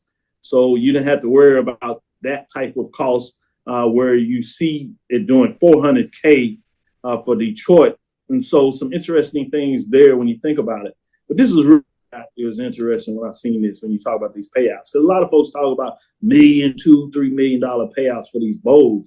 One thing people don't realize, a lot of times these bowls, a bigger number in there, but they'll charge you, as you see, for your travel, your hotel stay, food and things of that nature while you in there. They'll also charge you for the band in terms of the band and who you bring in there. They'll charge you a ticket price for the band members in the stand. And so the payout for the Quick Lane Bowl was $150K. Yeah, let me say that again. The payout for that bowl game was $150K, and which is why you see the fact that they were encouraging their fans to buy tickets, because this is where it can get a little benefit to the team. New Mexico State athletic director was quoted saying that the university will retain 100% of the revenue from the first 2,000 tickets it sells, 50% of the next 2,000 tickets, which by New Mexico wants its fan base to purchase all of these tickets, because if they did, they could recoup $420K in terms of what that means. So just to give you some indications of what's out there and why you really need to look at the contracts, or at least get some more information of some generalities of these various bowl games to get an understanding of what that looks like. So just on the surface, I'll go to you, Charles. What are your thoughts in terms of what that looks like when you see, especially some of these small bowls, in terms of what they bring to the table when you compare? Because a lot of folks will instantly go to the larger bowl games and say, hey, they're paying out this. And just so one of the things we always like to talk about only is the business side. So you see some of the numbers that go out there and get an understanding what that looks like. What are your thoughts? Tremendously enlightening to really find out some of the ancillary costs. I think that those are things that you almost oftentimes take for granted, Dr. Gill, that you know, those the charging for the band, the things of that nature. So you never sort of calculate those into what goes into the bigger picture. But it's fascinating to see the numbers finally, you know, out there for all of us to really grasp and understand, you know, what a jewel that you have within the Celebration Bowl, I think. Yeah, and you see the numbers continue to move up, which always helps both in terms of attendance and the ratings, which is more powerful. So when you sit back in the table, it gives you a chance to continue to push for bigger payouts. Mike, what are your thoughts in terms of just getting a different framework of what the bowl landscape, how varied it can be at the time? Yeah, you often wonder, you know, you look at all of the activities that take place, and then you look at, you know, who's transporting the group here, Who's transporting the group here? Who's paying for this dinner? Who's providing gift baskets for the team? Those are all costs that are buried underneath the umbrella of the bowl costs. So, and you take that into consideration, and then you wonder, does the bowl game have the sustainability of growth and volume over the course of 3 to 5 years to kind of, eat a lot of those ancillary costs down, such as transportation costs, hotel costs, dining costs. And welcome back to the Knox Wyndham Gymnasium. Getting ready for the second half between Miles College and Springhill College. Mo Carter on the call this evening. Thank you for joining us here on BCSN and HBCU League Pass Plus. Now it's time for the Align for Life second half adjustments. This is brought to you by Align for Life Chiropractors, located at 1800 Jonesboro Road in Atlanta, Georgia. Call them at 404-383-1110. That's 404-383-1110 to set up your appointments. Shout outs to Dr. Williams and also to Dr. Fowler, both proud members of Alpha Phi Alpha Fraternity Incorporated. On that first possession right there is an air ball by number 13 of Springhill College. That's Giannis Giannotis missing that shot. So as we start the second half, Miles College with the rock. Makai Vassell will get it over to Mikal Carter. Here's a three-pointer. Nothing but net from downtown Fairfield. 40-31 is now the score. Coming out of the halftime break, I had a chance to speak with one of the Springhill College assistant coaches. I asked him about Tanakh Kappa, and he said the injury that he had to his ankle will probably keep him out of the second half. That's going to be a huge blow for Springhill College when you lose your leading scorer, who averages about 19 points per game, and he already had 10 points at the break, so he's halfway there on that. If you are just joining us, what happened was in their final possession of the first half, he drove to the goal, nice spin, pull-up jumper, score, but then he awkwardly landed on his ankle and had to be helped off of the entire floor by a pair of trainers, and he could not put any weight on his ankle. In the meantime, Springhill College is going to have to play without their top scorer as Stephen Lyles drives through the bucket, drives through the lane, scores the bucket, and he was fouled. So three-point play opportunity coming up for him.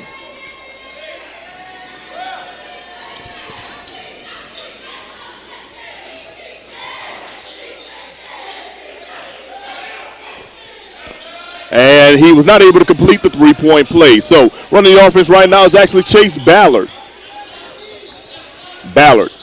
We'll get it over to Anthony Laddie. Get it back into the hands of Ballard. Ballard's going to try three. Hits the back on. Rebound goes to Riley. Riley will get it over to Kabamba, who will get into the hands of Isaiah Veal. Isaiah Veal only got 6 points in the first half. Here comes Veal. Veal with the floater and scores. 40-35. Springhill down only by 5. Here's Anthony Laddie. He's got the ball behind the three-point arc, hands it off to Chase Ballard. Ballard throws it over to Eddie Smith, and he's going to get tripped up right there is Eddie Smith. Looks like the foul is going to be on number 13, Giannis Giannotis.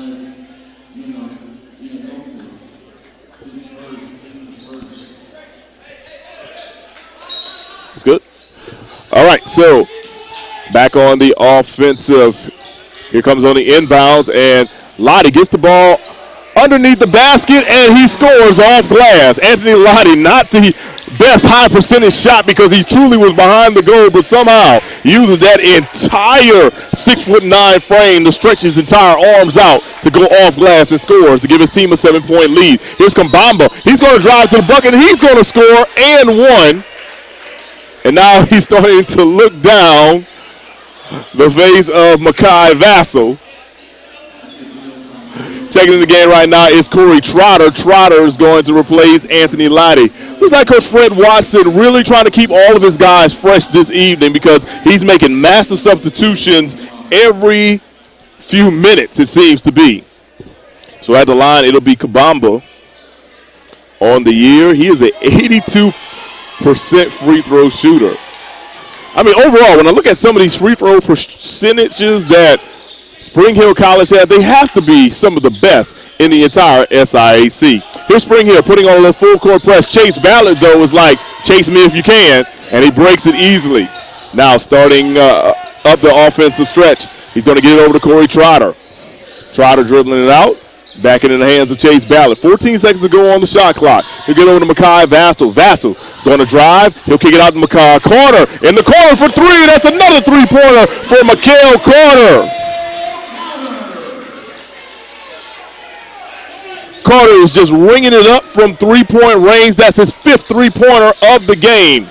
He's got 15 points. He's now the new leader from a scoring standpoint on Miles. Carter, here he is again with the ball. Gets it over to Chase Ballard. Corey Trotter's going to try a three. He misses, though. Isaiah Veal's got the rock. He's going to run the offense.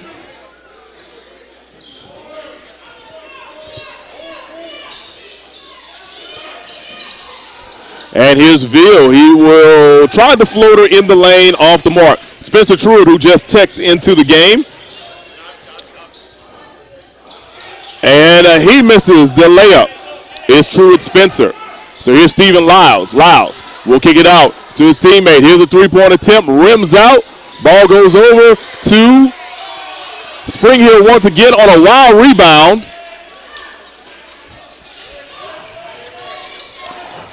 Corey Trotter with the ball now in his hands.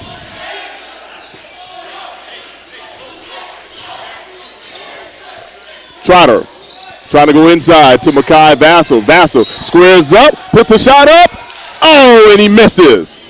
But he will head to the free throw line. We got a media timeout. Let's take it with them. We'll be right back here on BCSN.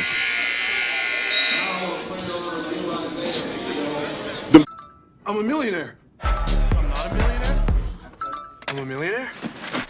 I'm not a millionaire. Crypto is complicated, but as a tax expert with crypto experience, you can hand your taxes off to me. You do your thing, we've got your taxes. Intuit, TurboTax Live. T. Madden and Associates is a sophisticated and experienced law firm located in your neighborhood. We're turning injury to cash. T. Madden and Associates obtained almost $2 million for my injury. They turned my injury to cash. Now, we can't guarantee how much your injury is worth, but we've recovered millions for our clients. Call T. Madden and Associates at 833-PAID-123. That's 833-PAID-123. Pizza Hut stuffed crust is the crust that made crust good. Topped and stuffed with over a half pound of cheese. What are you so afraid of? Loving it? Original stuffed crust, just $12.99. Only from Pizza Hut. No one outpizzas the Hut.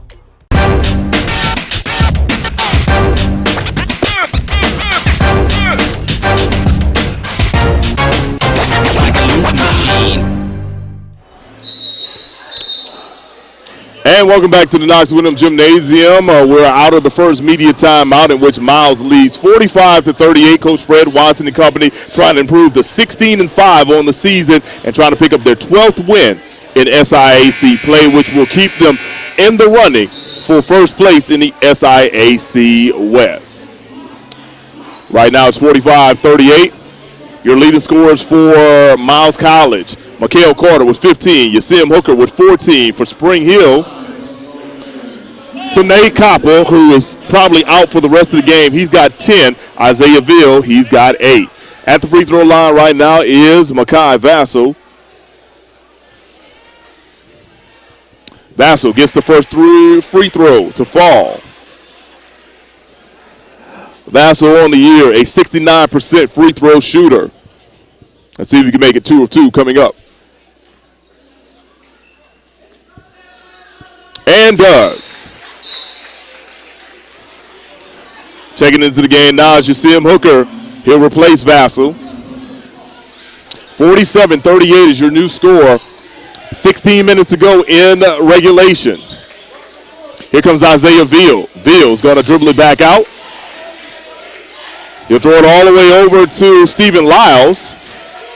Lyles will pull up for a deep three and knocks it down. Stephen Lyles with a three-pointer to make it a 6-point game.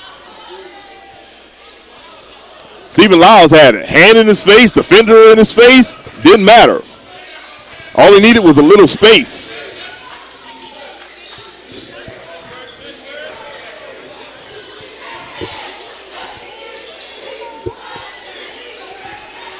Here's a shot that's off the mark by the Golden Bears. Kambamba's going to try to run the floor. Eventually he'll kick it out to Bo Barber into the hands of Isaiah Veal, and looks like we're going to have a foul right here on the floor. That foul is going to be called on number 15, Garrett Baines. Baines, a young man from out of Alexandria, Louisiana. Spent 3 years as a sports anchor working for KALB News Channel 5 in that area. Some good people in central Louisiana. Good food, too, for sure. I'm a South Louisiana guy, so the fact that I'm actually saying there were good food in central Louisiana is a huge compliment as Bo Barber goes up for a shot. He misses. Rebound goes over to Kostakis, and as he tries to put it back, he gets fouled. Georgios. Kostakis. Actually not listed as having any free throw attempts on the year according to the stats on the Springhill College website, but hey, with a shot like that right there, he's off to a good start. Knocks down the first free throw, makes it 47-42. His team down by 5. Kostakis will come up with the next free throw attempt. Nothing but net. 2 for 2 in that situation. 47-43 is your score. Miles College hanging on to a 4-point lead. Here's Springhill putting on a little full court pressure. Chase Ballard runs by everyone and then goes off glass, but his shot is off the mark. Rebound gets tipped around into the hands of Isaiah Veal. Veal's going to take it all the way in for a score, and we've got a 2-point game, 47-45. The Badgers calling off the full court press, as what their head coach, Craig Kennedy, told them to do right then and there. So here's Ballard. Ballard trying to go inside to Yasim Hooker. Hooker being guarded by Veal. He tries to go baseline. He gets stopped. He has to pick up his dribble. He kicks it out to Ballard. Here's Ballard to Corey Trotter. Nice dish and bucket right there to Trotter. 49-45 is your score. Bo Barber gives it over to Kostakis. Back into the hands of Barber. Over to Stephen Lyles. Lyles started about the 3. Instead, he's going to drive. He's going to pull up on the baseline and throws the ball away. Yasim Hooker on the fast break. He'll throw it over to Baines. And Baines will miss his shot, but he was fouled hard going to the rim. He will head to the free throw line.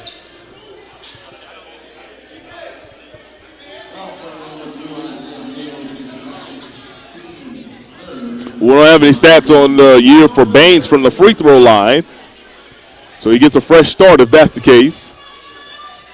Baines looking to give his team a 5-point lead. Can't do it right there. Substitution coming in. It'll be Giannis Giannotis checking in for Stephen Lyles. We got another substitution coming up. It's going to be Truett Spencer. Looks like he's going to get the shooter.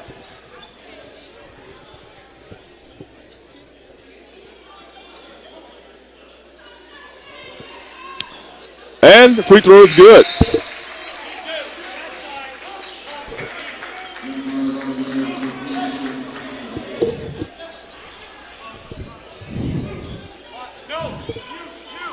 (50-45) is your score, approaching the 13-minute mark to go in regulation. Here's Isaiah Veal, handed off to Bo Barber, a young man from right down the road in Mountain Brook, Alabama. He'll hand it off to Baril Kabamba from out of Clearwater, Florida. Kabamba being guarded closely by Yasim Hooker. Hooker partially blocks his shot. Now, Miles has numbers. They throw it up to Hooker. Hooker cannot connect on the alley-oop slam. Now, the Badgers, they've got numbers, but Hooker runs all the way back down the floor and steals the ball. Good hustle play by Hooker. Could have gave up in that situation after he could not connect on the alley-oop, but he did not give up on the play. That's going to be one of those things when Coach Fred Watson looks at the film. He's going to give kudos to Hooker for continuing the play. Here's Truett Spencer. Spencer being guarded closely by Kostakis. You see him, Hooker's going to throw up a three-pointer as the shot clock expires. His shot off the mark. 50-45 remains your score. We're approaching the 12-minute mark in regulation.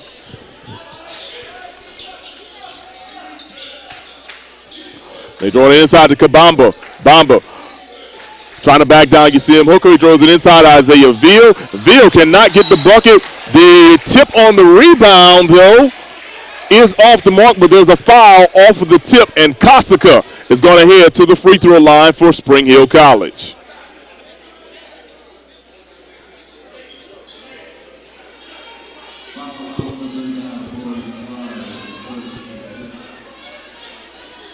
So at the line is Georgios Kostakis, 6'9", redshirt junior forward from out of Greece.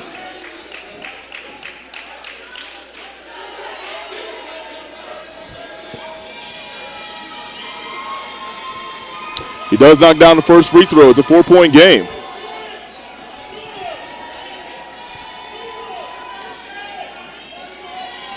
Here comes the second free throw for Kostakis. Banks it in, and it's good. 3-point lead for Miles. Here comes that full court press from Springhill, but Miles is able to break it. Here comes Makai Vassell. Vassell through the lane and gets the ball to fall.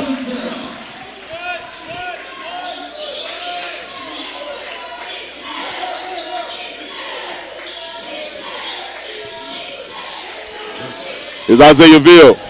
Veal trying to get past Truett Spencer. He goes inside to Kosaka, and there's a block, but they're going to get Yasim Hooker on the foul. So with that being said, we'll take a media timeout. 52-47 is your score. We'll be right back here on HBCU League Pass Plus. At HBCUs, there's no limit to who we can be. Black and inspired and thriving. Black and magnetic and sing. From the classrooms to the quad, our passion is our purpose. We are leaders and legacy. So when you look at what we accomplish next, you'll know where it started. For who you are and who you want to be, we're here. I'm a millionaire. I'm not a millionaire. I'm a millionaire. I'm not a millionaire. Crypto is complicated, but as a tax expert with crypto experience, you can hand your taxes off to me. You do your thing, we've got your taxes. Intuit, TurboTax Live. Pizza Hut's stuffed crust is the crust that made crust good. Topped and stuffed with over a half-pound of cheese. What are you so afraid of? Loving it? Original stuffed crust, just $12.99. Only from Pizza Hut. No one out-pizzas the Hut.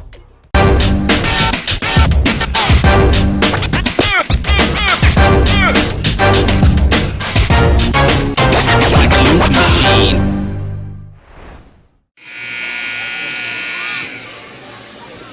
And welcome back to the Knox Wyndham Gymnasium, everyone. As we prepare for our 25th anniversary, we are asking for your support to continue and grow our coverage and broadcasting of all HBCU sports. Please visit myjbn.com/grow,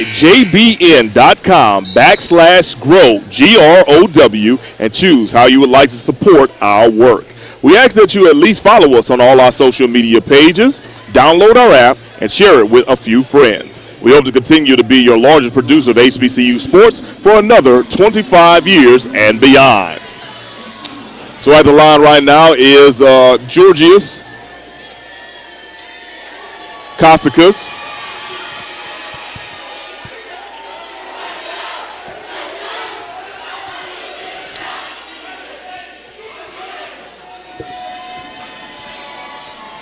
Here comes his free throw attempt.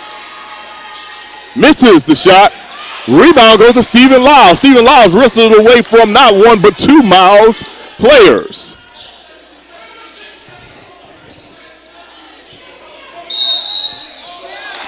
And we're going to have an offensive foul. So the ball will turn over and go back over to Miles.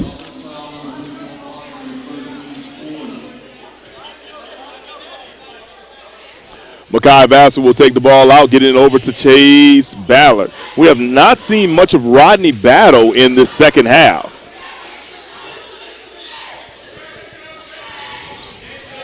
Instead, we've got Eddie Smith.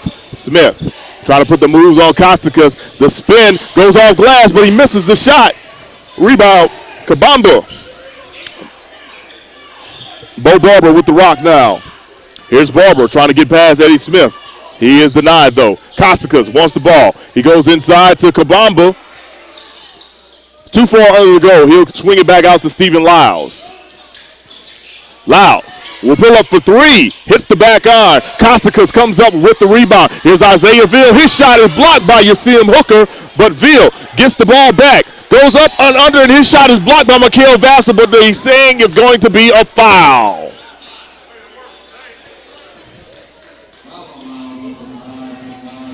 Isaiah Veal will be going to the free throw line now. Veal, a 50% free throw shooter on the year.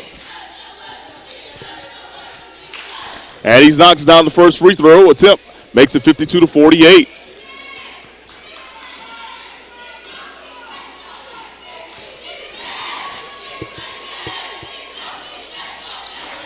Second free throw is up and it's good. 52-49 is your score. We got a three-point game as we approach the 10-minute mark in regulation. Miles on top by 3. Here's Anthony Laddie into the hands of Chase Ballard. Ballard trying to get the ball inside to Mikael Vassell. Instead, Ballard's going to pull up. No, he'll swing it out to Yasim Hooker. Hooker's got Lyles skating. Hooker goes high, and the ball gets stuck in the side of the rim. But they did call a foul on number 2 on Bo Barber.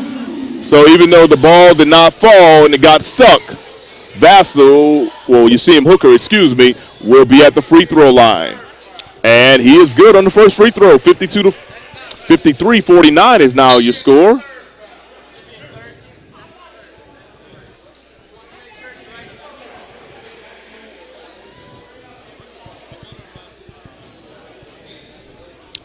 At the line once again, like I said, it's Hooker.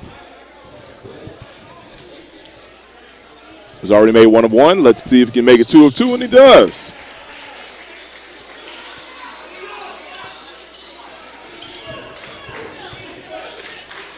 $54-49 your score. We're right at 10 minutes to go in regulation.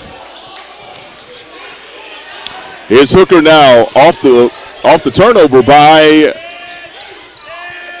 Springhill.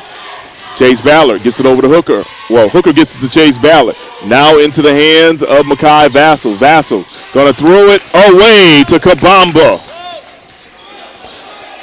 That's what I said earlier. Miles, and we've got a carry. And backcourt violation as well.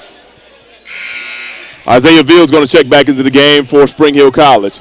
As I mentioned on that previous turnover by Miles College, I mentioned earlier that this Springhill College team is long. They only have 2 guys that are listed under 6 foot even. Everyone else is 6 foot and above. And then there's only one person that's 6 foot. So from there, you take a look at the rest of the heights.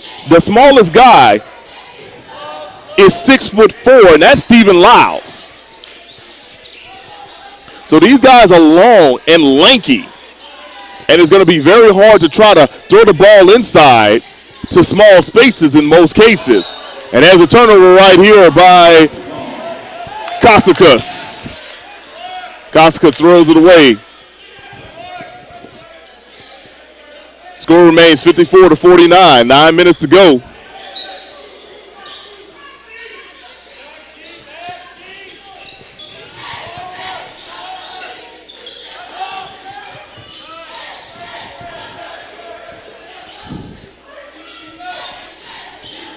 Here comes Chase Ballard. He'll get it over to Eddie Smith. Smith takes a deep three-pointer, and he is fresh and smooth from downtown Fairfield. 57-49 is your new score following that deep three-pointer. Might give Steph Curry a run for his money for how deep that three-pointer was. Here comes Stephen Lyles now. Can he respond? Lyles Goes inside, goes high off the glass and scores. Stephen Lyles, a 6'4" sophomore guard from Johns Creek, Georgia. The Valor Christian Academy. They've had a lot of good guys come out of that program. We're going inside to Laddie. Laddie tries to go up, but his shot is contested by 3 Badger players, and he misses the shot. 57-51 remains your score. Isaiah Veal running the offense now. Here's Veal, the floater inside, and it falls.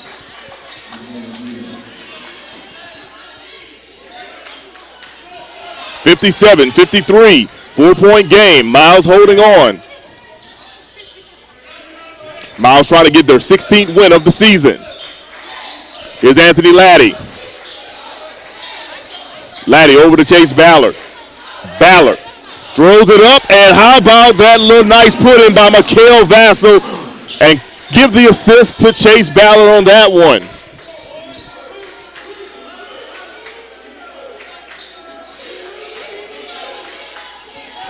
(59-53). Here's Kabamba being guarded closer by Yasim Hooker. He tries to back Hooker down. Here's the turnaround jumper, and it's money. And Kabamba speaking it over to Hooker, saying, you can't guard me on that one. 59-55. We got a ball game here inside of Knox Windham. Here comes Eddie Smith off of the screen, and Smith throws it away. Isaiah Veal has a chance to make this a one-possession game. Into the hands of Stephen Lyles. Back over to Veal. Into the hands of Kostakos, and there's a steal right there. Vassell comes up with a steal, gets it over to Ballard. Here comes Ballard. Ballard throws it up, and there's a missed dunk by Vassell, but the ball goes back in the hands of Yasim Hooker. They'll reset. 19 seconds to go on the shot clock. Miles benefited from just a long rebound following that missed alley-oop attempt.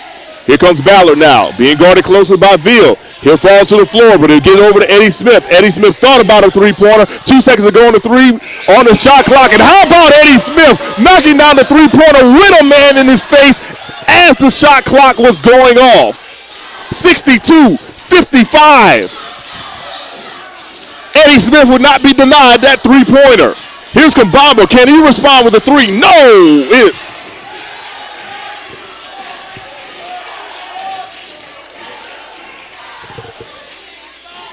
Here's Eddie Smith now with the rock. He just hit that three-pointer at the shot clock buzzer. What will he do now? Being guarded closely by Stephen Lyles. Coming off the screen. Here comes Smith. Being guarded by Kostakos. He'll get it over in the corner. And we got a turnover on that possession. So with 5:06 to go, 62-55 is your score. Miles is out in front. We'll be right back. People think unusual circumstances means complicated taxes. But for a TurboTax Live expert like me, it just makes things interesting. So, give us everything you've got. What if I'm a professional gamer with a ton of expenses? If they help drive views, let's talk deductions. What if I'm in a state with no income tax, but my survival videos are viewed in 38 countries? I can help. And if this is a business dinner, save those jerky receipts. An interesting life can mean an even greater refund. You do your thing. We've got your taxes. Intuit TurboTax Live. Verizon just gave us all a brand new iPhone 13. We've been customers for years. I thought new phones were for new customers. We got iPhone 13s too, switched to Verizon 2 minutes ago. Ours were busted, and we still got a shiny new one. Check it out. So wait, everybody gets the same great deal? I think that's the point. iPhone 13 on us. For every customer. Current, new, everyone. On any unlimited plan. Starting at just $35. All on the network more people rely on.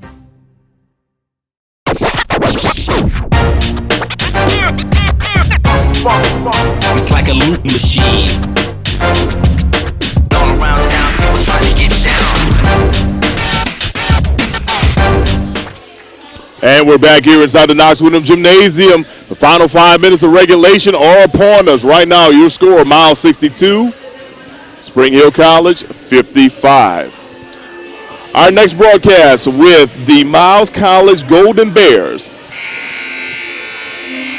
will be on Thursday, February the 9th, when they take on Southeastern Baptist College, but that's going to be the men's only at 7 p.m. And then on February the 18th, it'll be a doubleheader as the Lady Golden Bears and the Golden Bears will take on Lemoyne Owen. The women tip off at 1 p.m. The men tip off at 3 p.m. on Saturday, February the 18th, 2023. Here comes Isaiah Veal looking to cut into this Miles College lead. Golden Bears lead by 7. Stephen Lyles now with the rock, being guarded closely by Mikael Carter. Here's Lyles, going to try to blow by. Instead, he'll kick it out to Bo Barber. Barber's going to drive, pull up in the lane, and scores 2. 62-57 is now your new score.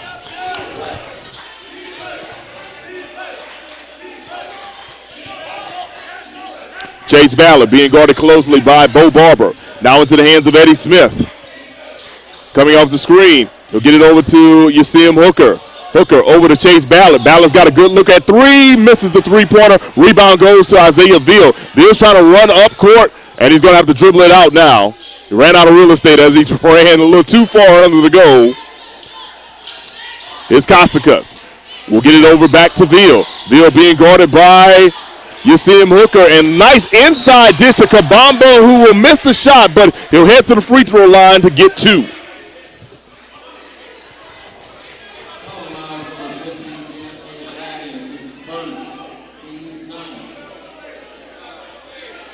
Kabamba, an 82% free throw shooter by far. One of the best free throw shooters on this team. And we're talking about a team that has a guy that's made 96% of his free throws, another guy that's made 93% of his free throws, and then a third guy who's made 86% of his free throws. So these guys know how to shoot free throws for sure.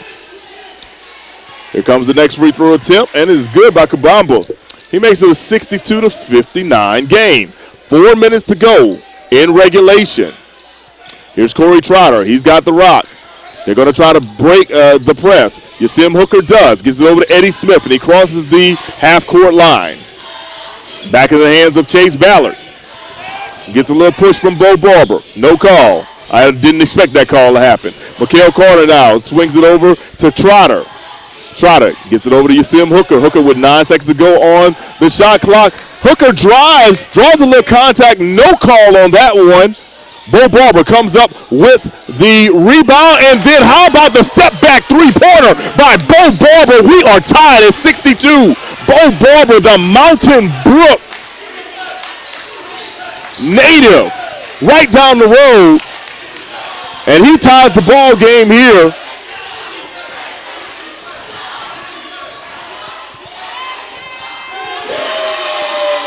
And not to be outdone, Mikael Carter responds with his 3-ball of his own. 65-62 is your score. Under 3 minutes to go. Kosaka gets it over to Bo Barber. Barber picks up his dribble, gets it over to Stephen Lyles. Lyles has 14 seconds to go on the shot clock. Lyles will throw up a 3, and oh man, 3-point barrage is going back and forth between these two teams. Lyles ties the ball game up at 2:30 to go in this one. 65-65. Here comes Eddie Smith. Smith drives to the lane, and he's going to be called for the charge. Bo Barber gets good positioning and takes the charge. All right, we've got to take a media timeout after all that hot shooting right there. A fun and exciting end of your game is coming up. Ball game tied at 65. We'll be right back. Charmin Ultra Soft has so much cushiony softness, it's hard for your family to remember. They can use less. Sweet pillows of softness. This is soft. Holy Charmin.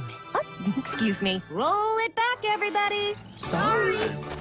Charmin Ultra Soft is so cushiony soft, you'll want more. But it's so absorbent, you can use less. So it's always worth it. Now, what did we learn about using less? You gotta roll it back, everybody. We all go. Why not enjoy the go with Charmin? From novice to aficionado, find yourself here. High quality, cigars, plus personal customer service. Slow Burn is Waco's only mobile cigar lounge, featuring a meticulous, curated collection of premium cigars. Visit our website, www.slowburnwaco.com.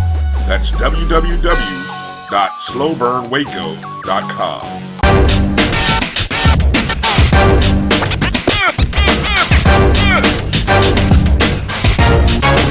It's like a loop machine. And welcome back, everyone, to Knox Wyndham Gymnasium, where the people in the stands are enjoying a back-and-forth affair between the Badgers and the Golden Bears. Right now, our situation, 2:23 to go in regulation. 65 for Miles, 65 for Springhill College.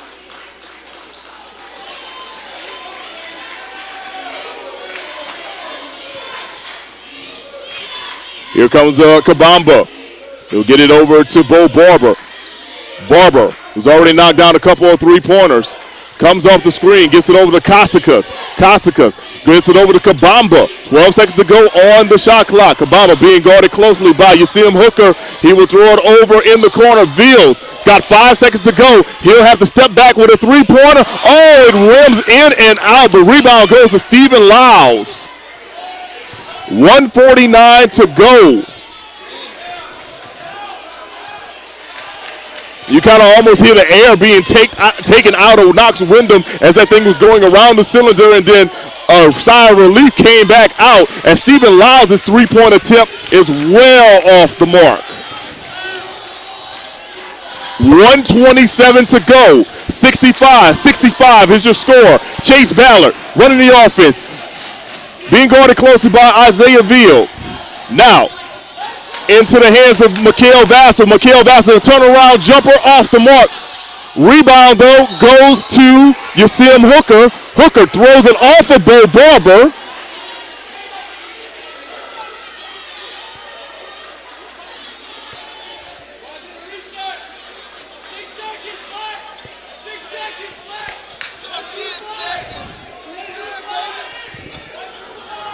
All right, so we had the officials just trying to figure out some things. 6 seconds to go as Miles will keep possession.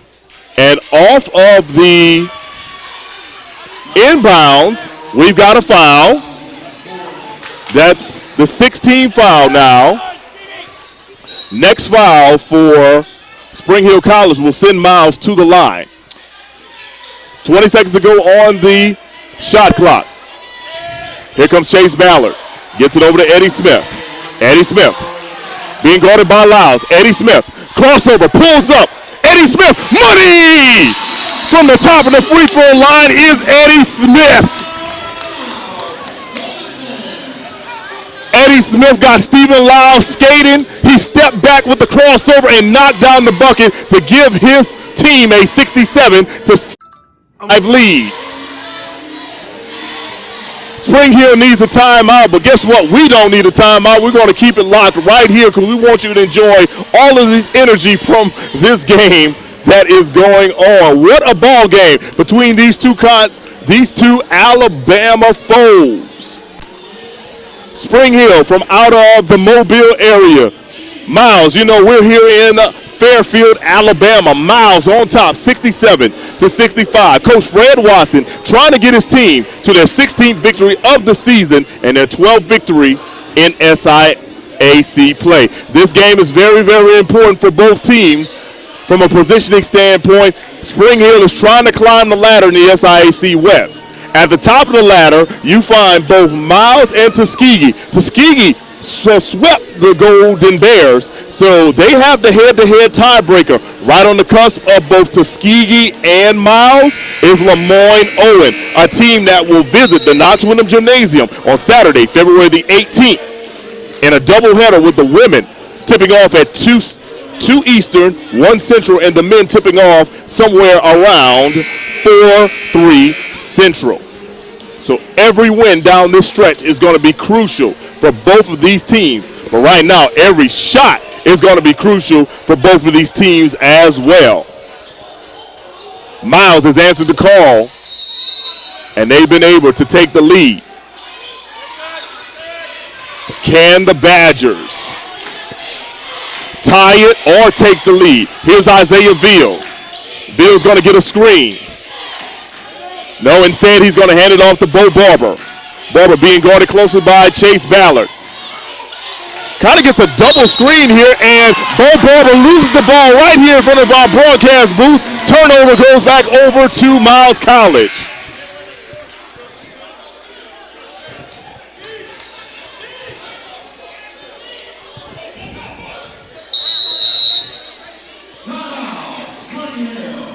All right, so Coach Craig Kennedy wants a timeout. We're going to take a 30-second with them, and we'll be right back to wrap up the regulation of this game.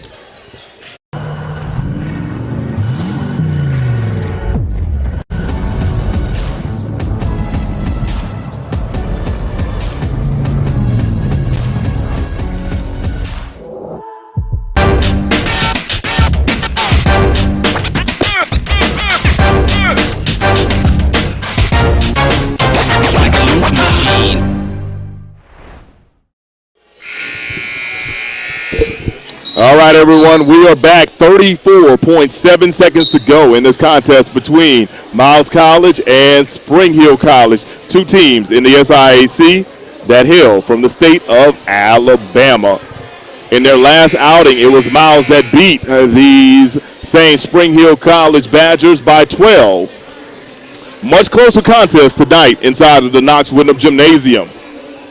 Bo Barber turned over the ball on the last possession, so Miles now has the ball right here on the side of the baseline. So they get it into Eddie Smith. Next foul for Springhill College will put Miles College on the free throw line. They get it across. And Stephen Lyles is forced to foul.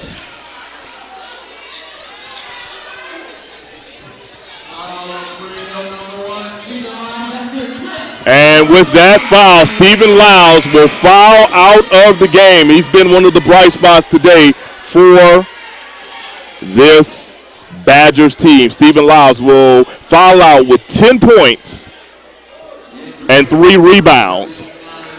When you talk about some three-pointers that guy knocked down to make this a ball game. Now it just becomes a game of free throws if you're Miles College. Knock down these free throws, and you can put this game to rest. At the line right now, Chase Ballard. Ballard's a 65% free throw shooter. He's got a 1-and-1 situation. And Ballard is money. Nothing but net right there, 68-65. 3-point game. 24.3 seconds to go. Ballard, second free throw. It's good. 2 for 2 in that situation for Ballard. 69-65. Isaiah Veal bringing the ball up court. He's got to do something quick. Here comes Veal. He throws it up. Shot off the mark. And ball will go over to Miles College. Mikhail Carter's going to check in quickly along with Trotter and Eddie Smith for offensive possessions. These are some of your better free throw shooters on the entire team. If you're Springhill College, you've got to steal, and if you don't steal, you got to make the foul, and they do. Here's Isaiah Veal fouling Eddie Smith. So Eddie Smith is going to make his way over to the charity stripe. Eddie Smith on the day, he's got 12 points. And from the charity stripe, this is actually going to be your first trip to the charity stripe, everybody. All right, so it looks like they've got a timeout on the floor. We'll take another 30-second with them and be right back.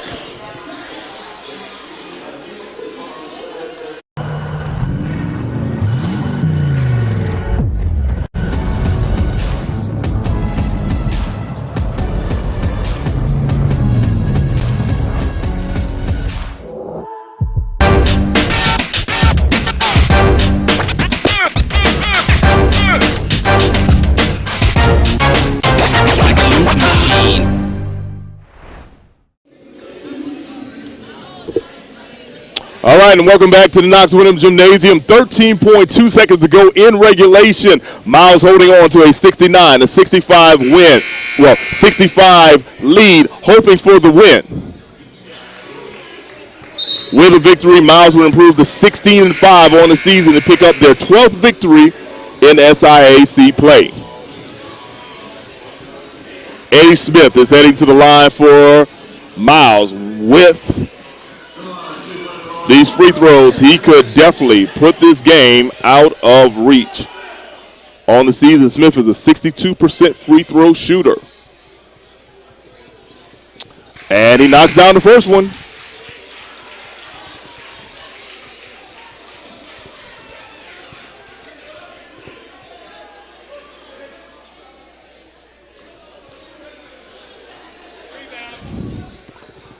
And he's money from the free throw line, 2 for 2 in that situation. Eddie Smith now with 14 points on the evening. Here comes Isaiah Veal. He's going to pull up for 3, almost banks it in. Ball goes out of bounds, last touch by the Badgers. 5.8 seconds remaining. Here comes the offensive subs once again for Miles. Okay.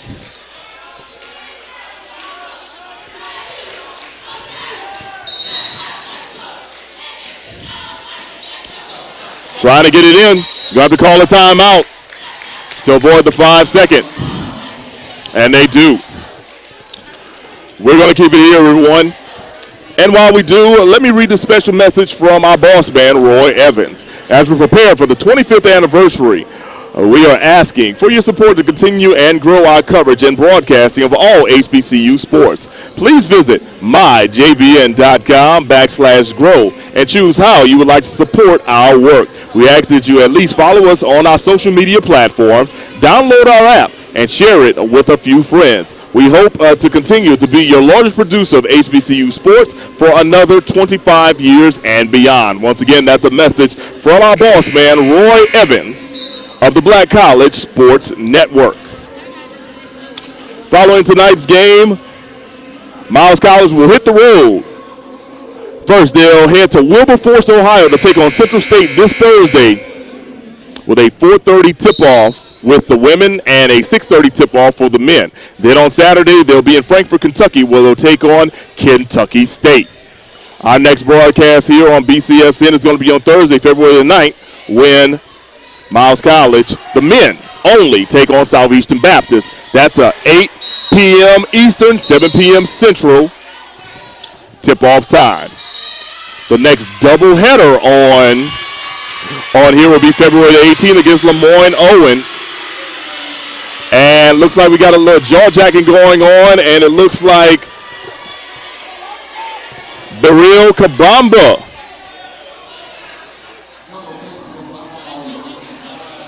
well, it looks like Beryl Kabamba and Mikhail Vassell are both called for a double tech in that situation. A lot of jaw jacking between these two as one guy was guarding the inbounder. Referee quickly to distill all of that. So subbing out is Vassell. Back in will be Yasim Hooker. Hooker being guarded closely by Giannis Giannotis. Hooker's got to get it in, and he does, and they get it over to Chase Ballard. And Ballard is fouled quickly. Chase Ballard and his team, they've got a 6-point lead. They'll have a chance to expand that lead with these free throws coming up.